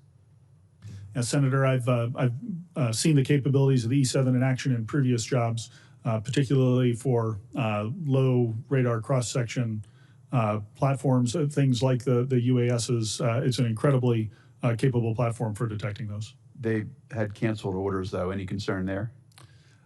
Senator, I am concerned. On the alliance side, the E-3 fleet is aging. It's about 50% combat effective, as many of the aircraft are in depot. That the alliance does need a replacement aircraft. The E-7 was the plan for a while, but now we're looking at other options based on affordability and who is purchasing the E-7. Depending on where the United States goes, considering the E-7 in the future, it may be back on the table or it may not, but we're looking at it closely. Thank you, Chairman. Thank you very much. Senator Hirono. Thank you, Mr. Chairman. General Grynkewich noted that the Russian people are probably not given accurate information on Russia's war against Ukraine. So I do think that it is very important for the American people to know what is happening with regard to Iran. So before I begin my questions, I'd like to take a moment to highlight for the American people the cost of this president's reckless decision to take our country into war with Iran without congressional authorization. 7 brave U.S. service members have been killed, 150 wounded, 8 severely injured, over $11 billion in the first 6 days, and this is day 13. So we're likely closer to $20 billion already spent on this, what I would consider an illegal war with no end in sight and no plan for what will come next. Oil prices are going up. As noted, the major beneficiary of this is Russia. And despite how impressive and professional our military is, this is a real war. It is not a game. It is certainly not an excursion. And it is important, even if the president won't, to acknowledge when errors happen. Preliminary findings of the strike on an elementary school in Iran that killed 175 civilians, mostly children, point to U.S. responsibility. But this tragedy didn't happen in a vacuum. Secretary Hicks said in his misguided attempt to focus on lethality, gutted the office that focuses on mitigating civilian casualties, reducing personnel there from 200 people to less than 40. In that kind of an environment, errors can occur, and as noted once again by General Grynkewich, what may have happened in the instance of the killing of all these school children as just a error upon error, a chain of errors, as you put it. So we mourn the deaths of our brave soldiers, but as this war continues, there will be more civilian deaths. There will be more cost to our American families. And I joined all those who pray that this war will end, even if there is really no articulated end in sight. I'd like to start my questions with General Reed. It was nice to meet with you the other day. And Transcom is playing a vital role supporting this war in Iran, even though, as I noted, I totally disagree with the president's decision to launch this war. That said, this war is placing significant demands on our acknowledged aging air mobility and refueling fleets, both of which need to be recapitalized. I'm also concerned this war is going to impact Transcom's ability to support important planned exercises and training in other theaters, particularly in the Indo-Pacific. General Reed, have you had to cancel or scale back any planned Transcom exercises with Indo-PACOM because of this war? Senator, since the start of the war, we have certainly surged to meet the need of CENTCOM. One of the things we've been able to do is to get access to greater numbers of Guard and Reserve to assist with that.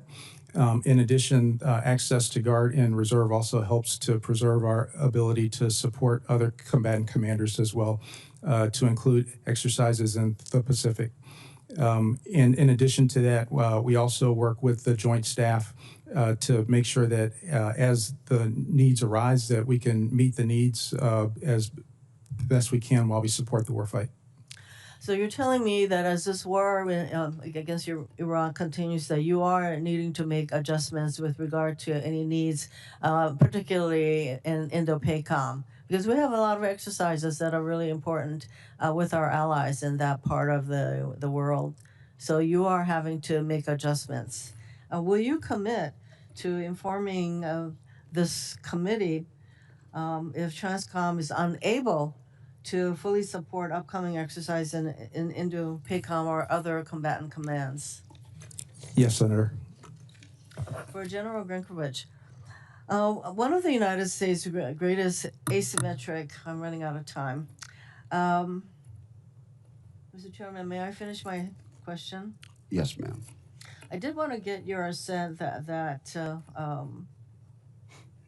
we are stronger when we work closely with our international partners. And would you agree, General, that this requires constant investment in interoperability and training as technology and threats evolve? Would you agree with that? Senator, I would, and we focus on that every single day at U.S. European Command. There's a whole series of questions that follows our need to maintain that kind of interoperability, and I will submit those questions as well as others for the record. We'll take another round if necessary, and of course, Thank you, there'll be a Mr. Chairman. classified portion. Senator Slotkin is next. Thank you, Mr. Chairman. Thanks to both of you for being here, and thanks for all you're doing to support the significant effort that's going on in the Middle East. It's hard, as someone who was at the Pentagon and at the CIA, it's hard to miss, I think, two important trends that are happening in this war in the Middle East that are connected, I think, to what you all do. One is just, I feel like the conversation on drones has come home to roost. You know, the Pentagon over many administrations, Democrat and Republican, has had this unbelievably glacially slow process of acquisition. And so even though we know that the drones we build are big and expensive and take 2 years to build and they're $30 million and you can buy them off Amazon, we just haven't been able to get them into the doctrine, into the force in a serious way. And now I feel like, unfortunately, we're paying the price for that. This is a different chapter in American warfare with the Shahed drones from Iran killing American forces, hitting U.S. embassies, hitting civilian targets in, I think, 11 other countries, evading our air defenses, which are set up for much bigger projectiles. And then we've had, I think, according to press reports, 11 MQ-9s downed in the course of 2 weeks. The Iranians are figuring out how to bleed us with money and with time, to the point where we now have Ukrainian advisors coming from Ukraine to train us, right? Because they're the experts. And I just, it's not for either of you two to respond to, but I just feel like, you know, we need to understand that warfare has fundamentally changed. And if Iran is able to hold us at bay and continue that power projection, you know, we keep hearing that the reason why, or one of the reasons why we went to this war is because of Iran's power projection. They're now holding the Persian Gulf at bay. We can't move ships through it. And they're able to use low-cost drones, $20,000 to $50,000 each, to kill U.S. forces. So I hope this is in a moment of inflection for the Pentagon, for all of us, that unless we understand how to more quickly get our acquisition system to be responsive, we're going to continue to lose our soldiers. And I hope that's a major lesson that we're all learning. The second one is the role of Russia and China in supporting Iran. And I know we can't talk about it in an open setting, but there's press reports that the Russians are helping target U.S. ships and aircraft. And I just hope we can all be on the same page. And certainly in Europe, you understand the threat of Russia, that if Russia is helping to kill U.S. forces, we have crossed a Rubicon. We are in another moment, and that we have to take decisive action on that. And instead, we're giving them breaks on oil. They're making a ton of money. And all the weapons and all the systems that we need for this war are what we would have otherwise given Ukraine to defend themselves. So I just hope we're all on the same page on this committee on a bipartisan basis, that the situation with drones in this war and the situation with Russia in helping to potentially kill American forces and target our weapons and our systems, our ships, they are new. And we need to adjust to that new reality. Can you just tell me in my last minute here, General Grynkewich, I'm concerned that we're going to lose a lot of capabilities out of Europe, and then this administration's never going to put them back in. Can you talk about the importance of capability in Europe? Yeah, Senator, thanks. I think having capability in Europe ultimately provides options for this administration or any administration in the event of a conflict. And, you know, I would highlight that in my opening statement, I talked about one of the missions of U.S. European Command is to serve as a power projection platform. And so it is having capabilities in Europe, munitions in Europe that allow us to help U.S. Africa Command to target terrorists in Africa, or to help U.S. Central Command as they execute Operation Epic Fury. And so, you know, the distances are shorter, it's less expensive, and it's much easier to project power with our network of bases and allies. I would just say American power is still important, and deterrence is the best option, and the way we do that is with capabilities. If anyone thinks that Vladimir Putin is deterred when we leave Europe, I would love to sell them a bridge. Thanks very much. I yield back. Thank you, Senator Slotkin. Senator Banks. General Grynkewich, we hear a lot from Democrats often about how our European allies don't trust us, they don't like us, President Trump has pushed them away. but could you talk for a minute about what President Trump has taught us in Operation Epic Fury about how to bring our European allies on board? It seems like there's a lot of good news here of our European allies coming to the table to help us out. Yes, Senator. I would tell you that by and large, the vast majority of our European allies, especially at the military level, which is where I engage most often, have been extremely supportive. They've provided access basing and overflight that enables General Reed's operations to refuel aircraft coming from the United States, or the great amount of logistics that flow through Europe. It's really been incredible to see. There's certainly some discussions in the press about allies who did not move quick enough or who did not provide the access that we wanted. But I would tell you that under the tip of that iceberg, there's much more support in Europe for the things that are ongoing in the Middle East right now. What do we make of it? What do we learn from that?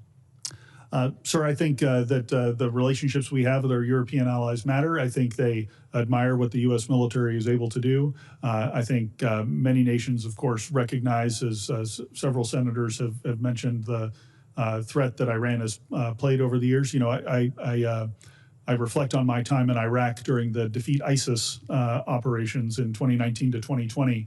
And our European allies were side by side with us. And the biggest threat to us was not actually ISIS. It was Iranian threat network, backed forces that were in Iraq attacking and killing U.S. and European forces. And so I think on the military level, many of us understand that threat and understand the menace that it poses. Can you give us a quick thumbnail on an update on NATO's strength and what we're seeing from our allies stepping up to the plate to do more? Yes, Senator, you bet. This coming year, we'll have 5 or 6 allies that will already be at or near the 5% Hague spending commitments. Many other allies, some of the biggest economies in Europe, like Germany, on a rapid pace to achieve 3 or 3.5% spending by the end of the decade. So there's plenty of appetite and plenty of understanding that a more balanced and strong European pillar within the NATO alliance to complement what America has done for so many years is essential, and that it will make for a stronger and more healthy alliance moving forward. This is really good news, right? And compared to years in the past where the NATO is stronger and has more money and doing more to step up to the plate to support all of our shared causes, right? I agree, Senator. One thing that I am concerned about, though, with our NATO allies is their reliance on Chinese technology that could compromise the security of critical infrastructure that impacts our forces, U.S. forces. Thanks to President Trump's leadership, NATO allies have committed to spending 5% of GDP, as you just discussed, on their security, including 1.5% on defense-related activities. If allies used part of this funding to rip and replace high-tech Chinese technology, how would that contribute to Eucom's mission? Senator, we want Chinese technology out of anything related with the defense of the United States or Europe or across the alliance. And so we focus our efforts to help our allies identify where they have Chinese technology in their information networks, that's particularly their defense information networks. And then, there's Chinese technology and ownership across much of the infrastructure that folks like General Reed would rely on to flow forces either across or into the continent. So you're seeing progress on this front? Do all of our NATO allies share our concern about Chinese technology? Sir, they do. Even the allies that I would traditionally put in a category where they didn't pay attention to this, when we highlight it today, they absolutely understand the threat and the risk, and they take action. And would it likewise be helpful if our allies removed China from satellite ground stations in the Arctic? Absolutely, Senator. Okay, that's all I have. Thank you. I yield back. Thank you. Senator Duckworth. Thank you, Chairman. We're now in the second week of President Trump's illegal war against Iran with no end in sight. And I fear the longer that this war goes on, it will have lasting impacts on the readiness of our military to respond to crises and threats elsewhere. Meanwhile, this administration is hiding its incompetence behind the valor of our military men and women, as if questioning why we're at war is equal to questioning the valor of our troops. We all know that that is not true. I know that our military will always do the best and most professional job possible. But that means that we here in these chambers, who are the elected representatives of the American people, are beholden to do our job and make sure that this is the right war, one that is worth our troops' sacrifices. And we can't forget that that sacrifice extends to our logisticians and support staff, as we've been tragically reminded by the 6 soldiers of the 103rd Sustainment Command that we lost last week. Any time that we conduct significant military action, especially on this scale, we must understand the demands that it puts on our military. By choosing this illegal war, one that he still cannot justify, Trump has put our service members at risk in completely unnecessary ways. 7 service members have been killed. 7 families had to hear the worst news of their lives. And the department has now confirmed at least 140 service members have been wounded, 8 severely. And with the expansion of this campaign, including to overhead air operations within Iran and possible naval escorts, our troops may be at even greater risk going forward. General Reed, Transcom has been working for years to modernize our global patient movement enterprises for the complexities of large-scale combat operations.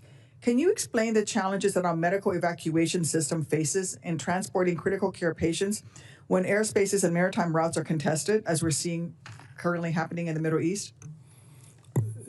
Senator, initially what has to happen is we need to put the entire system in place. That requires us to forward stage teams, not just the teams that will provide the care, but the teams who actually provide the scheduling and the teams who have the initial communications with higher level facilities along the route. Sometimes we have to put those in place in an environment that's contested, and then they continue to serve throughout. But that is done in concert with the theater commander who provides the force protection. And then once the scheduling begins, we then put the aircraft in place at the point in time of need. It requires that the patients are stabilized, and once they're assembled, we pick them up, and then we fly them out.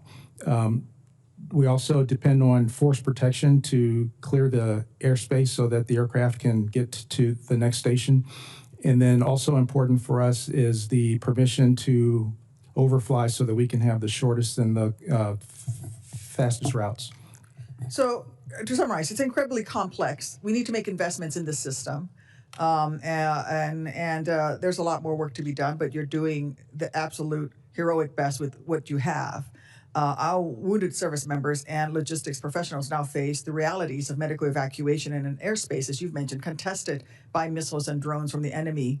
I don't believe Trump considered these risks when he chose this war without understanding how it would spread in the region. And I know they're not investing in medical readiness in the Indo-Pacific, where despite the real possibility of military conflict, actually in our national interest, we have actually less medevac experience and much greater distances to cover. Similarly, it's the same situation in Africa. Even before this war, the department underinvested in our medical evacuation system, which is why I've advocated for years to give Transcom and the services the resources that you need to rapidly adapt to future contested environments. These gaps will only widen as we continue to strain our system. General Reed, can you speak to the importance of secure connectivity and the potential impacts, both logistically, for logistical support, but also its potential impacts on existing gaps to this essential medical evacuation mission? You and I discussed this a little bit the other day. Yes, Senator, what's important is making sure that we can pass the information on the status of each person that we attend to. Being able to make sure that that information gets established at the point, but also forwarded to the next station. That way we can have the proper physician with the proper care and proper equipment to tend to them. As we continue to press for more secure communications, then we will make sure that there is no drop in the care.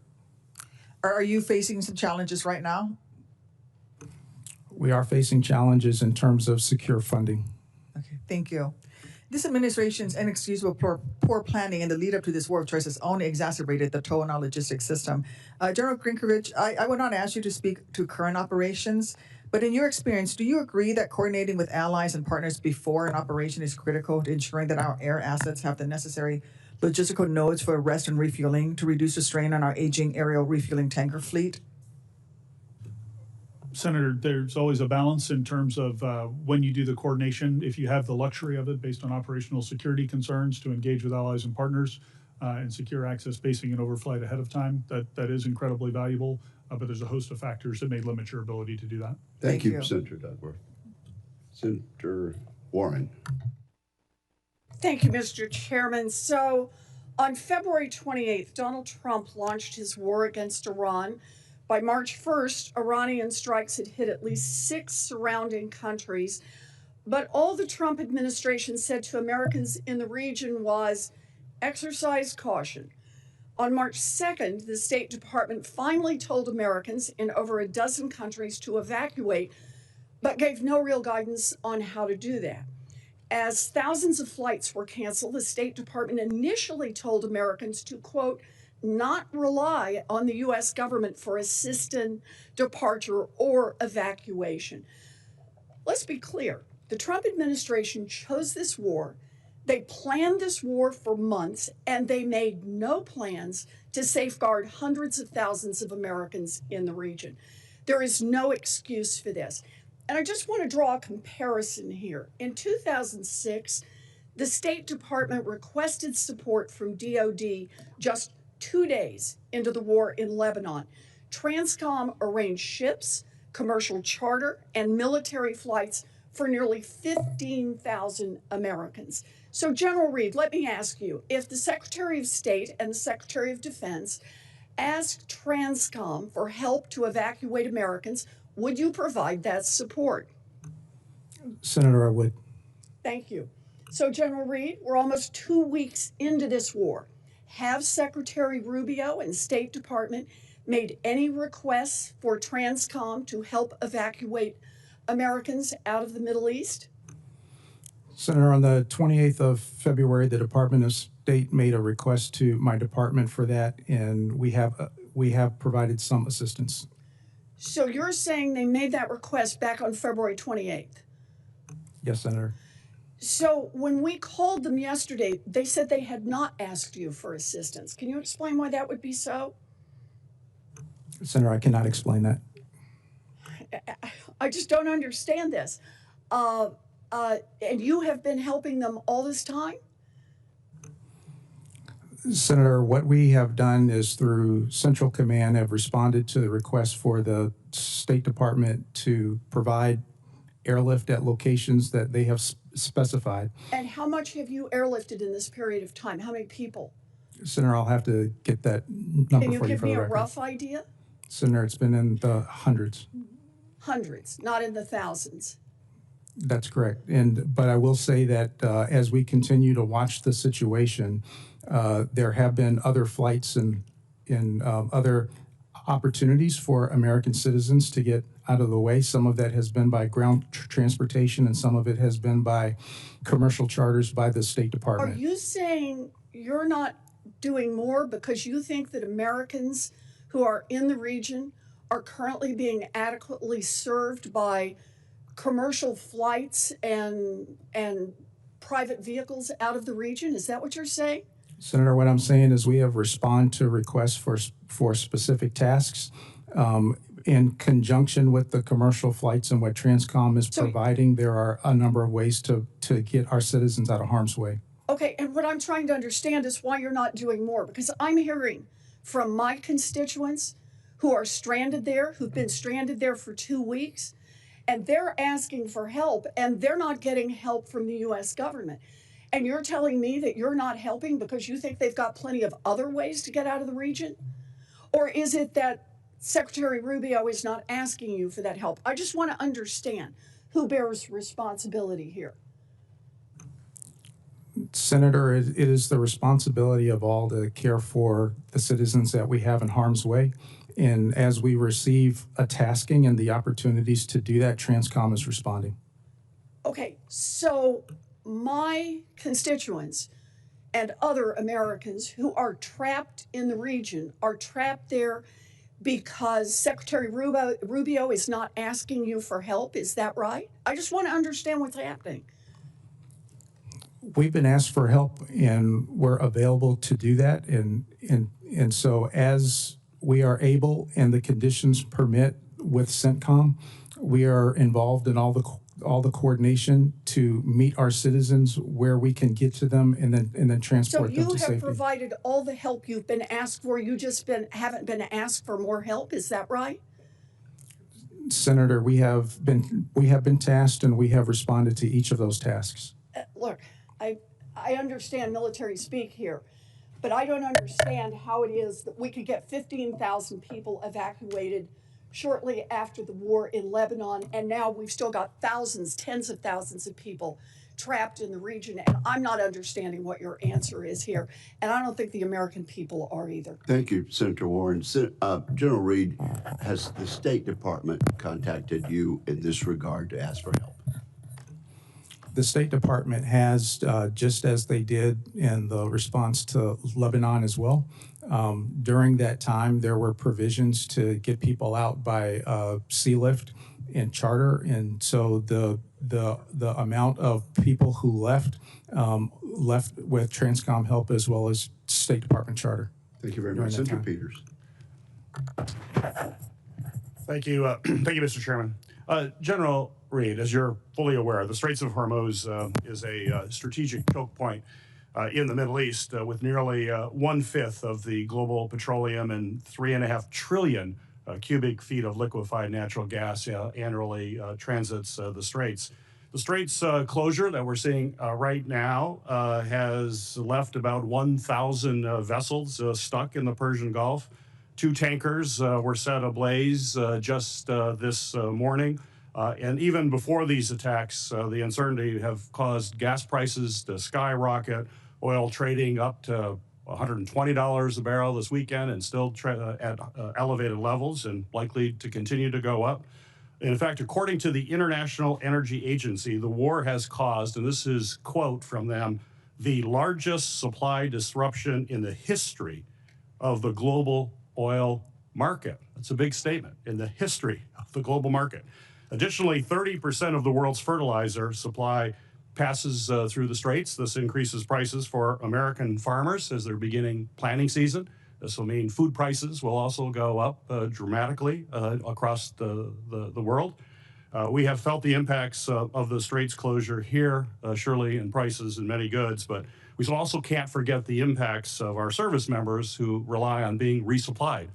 So a question for you, sir, is are you in talks with the CENTCOM commander, Admiral Cooper, on having actual plans to open up the Strait to commercial traffic and also to ease service member resupply in the region? And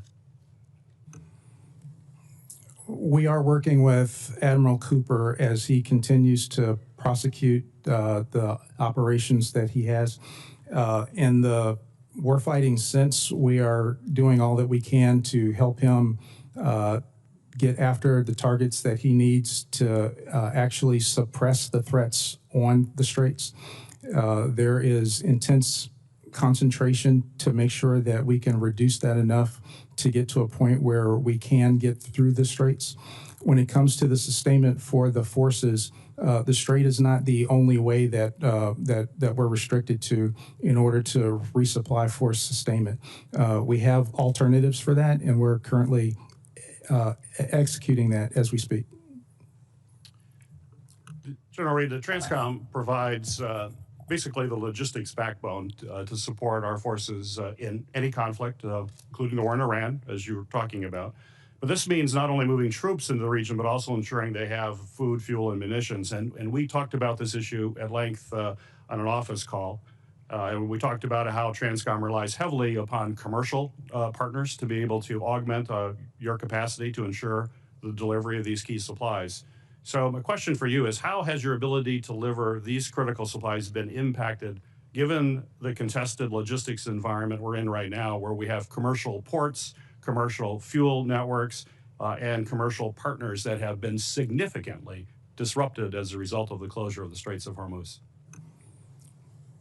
So we do acknowledge the disruptions, but this is exactly what we expect in a contested environment.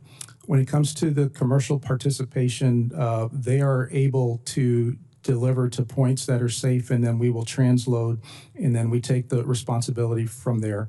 And so in this way, together we do and operate where we can, where we operate the best, and then we still get the warfighter the things that they need in their hands when they need it.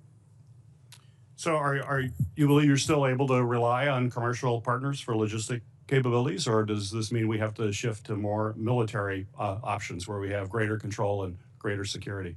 we can absolutely rely on them. Very good.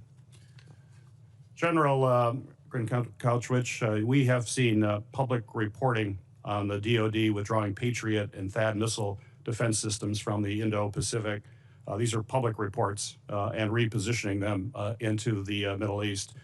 These moves, I know, have alarmed our allies, simultaneously weakening our regional deterrence and emboldening our adversaries, including China, as well as North Korea. Have you been asked to reposition any of your missile defense systems away from Europe in order to send them to the Middle East? No, sir, I have not. Very good. Thank you, Mr. Chairman. Thank you very much. Senator Rosen. Well, thank you, Chairman Wicker, Ranking Member Reed, for holding this hearing. Thank you, General Grynkewich and General Reed. We have two Reeds here today, right, for your service to our country. So I want to talk about support for Ukraine's critical infrastructure right now. So, General Grynkewich, you know Russia has engaged in a concerted campaign to attack Ukraine's civilian power infrastructure during what's been a brutally cold winter. Despite now entering spring, I'm incredibly concerned that Russia will continue to sustain attacks on Ukraine's civilian infrastructure. So I know you have thoughts on this based on our recent conversation in Munich. And so can you discuss your views on the threat posed by Russian attacks on Ukraine's infrastructure, and what kind of support has the U.S. government provided Ukraine to support its critical infrastructure? What more should we be doing in this space? Yes, Senator. As you alluded to, there were a number of attacks over the coldest winter in decades in Eastern Europe against the Ukrainian civilian infrastructure. This included their electrical grid.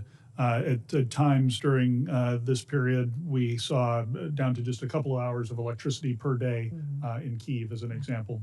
And then attacks on the thermo heating plants as well. Cutting heat to large swaths of many of the cities across Ukraine. So, you know, what I would say is I think that these attacks were broadly intended to put pressure on the civilian population to then pressure the government of Ukraine to come to a agreement to end the war. And what I've observed over the course of studying air power in history is that anytime you attack a civilian population, you usually end up finding that it just hardens their resolve. We take this all the way back to the London Blitz in World War II. Right. The Brits just had a stiff upper lip and kept on fighting. And I think that's what we've seen in Ukraine as well. Moving forward, I am watching very carefully to see now that it is warming up. Do the Russians continue these attacks on that civilian electrical and thermal infrastructure, or do they shift to other targets yet? At this point, it's still unclear, but we're watching it closely. Thank you. We'll be looking forward to updates from that. I also want to talk about NATO cyber preparedness, because NATO Secretary General Mark Rutte, they warned that Russia could be ready to use military force against NATO within 5 years. So as you know, Russia's cyber capabilities were core to its invasion and continued war with Ukraine. Russia's demonstrating a growing willingness to employ cyber aggression towards NATO. I'm glad that NATO hosts an annual cyber exercise. Locked Shields, the world's largest multinational cyber defense exercise, has begun to strengthen its cyber capabilities by creating the Integrated Cyber Defense Center, but that's not going to be operational until 2028. So, General Grynkewich, how are you and Cybercom working with our NATO allies, Ukraine, European partners, to enhance our cybersecurity capabilities, our cooperation, particularly with those less cyber-capable nations, because that puts us all at risk and makes us more vulnerable to our adversaries? Yes, Senator, that's a great question, and thanks for asking it. This is one of the areas where the Alliance and I are focused to try to understand how we can bring the cyber capabilities to bear that nations do have. And while there's some countries that don't have a lot of capability in cyber, there are some within the Alliance that do, and some that we wouldn't expect to have. But we're only as strong as our weakest link, right? That's true, ma'am, but in an alliance that's built on collective defense, we can help each other. If one country is strong in air defense and another country is strong in cyber, there's a natural synergy there where we can help each other to get stronger together. In the classified session, I'd be happy to give you some details on who the main players are, but we are working to modernize how we access those cyber effects and can use them in a potential conflict. Thank you. Well, I'm going to stick on this topic because over the past year, Russian aircraft and drones have flown into NATO airspace on multiple occasions. I don't believe these incursions were accidental. Russia's deliberately testing NATO countries, their readiness, their resolve, and the manner and timing of all of our response to this aggression. So building on Senator Fisher, I know she asked this earlier, how do you think NATO can and should most effectively respond to these Russian acts of aggression, even if they say they were accidental? Yeah, Senator, I'm very proud of the initial responses I mentioned a little bit earlier, but I would also say that the stand-up of our Eastern Century vigilance activity across the alliance has resulted in a dramatic decrease in this activity. So it has had not just a preventive effect in terms of when drones are incurring into the airspace, being able to stop them, but it's also deterred the Russians from taking that kind of reckless behavior in the first place. So I think there's always work to be done here. It's not perfect. We continue to have limited incursions, but I think we're on the right path and making great progress. Thank you. I look forward to the classified briefing, which will begin precisely at 12 noon. A vote is going on right now. Members are encouraged to go ahead and vote, and we will see you in the SVC precisely at 12 noon.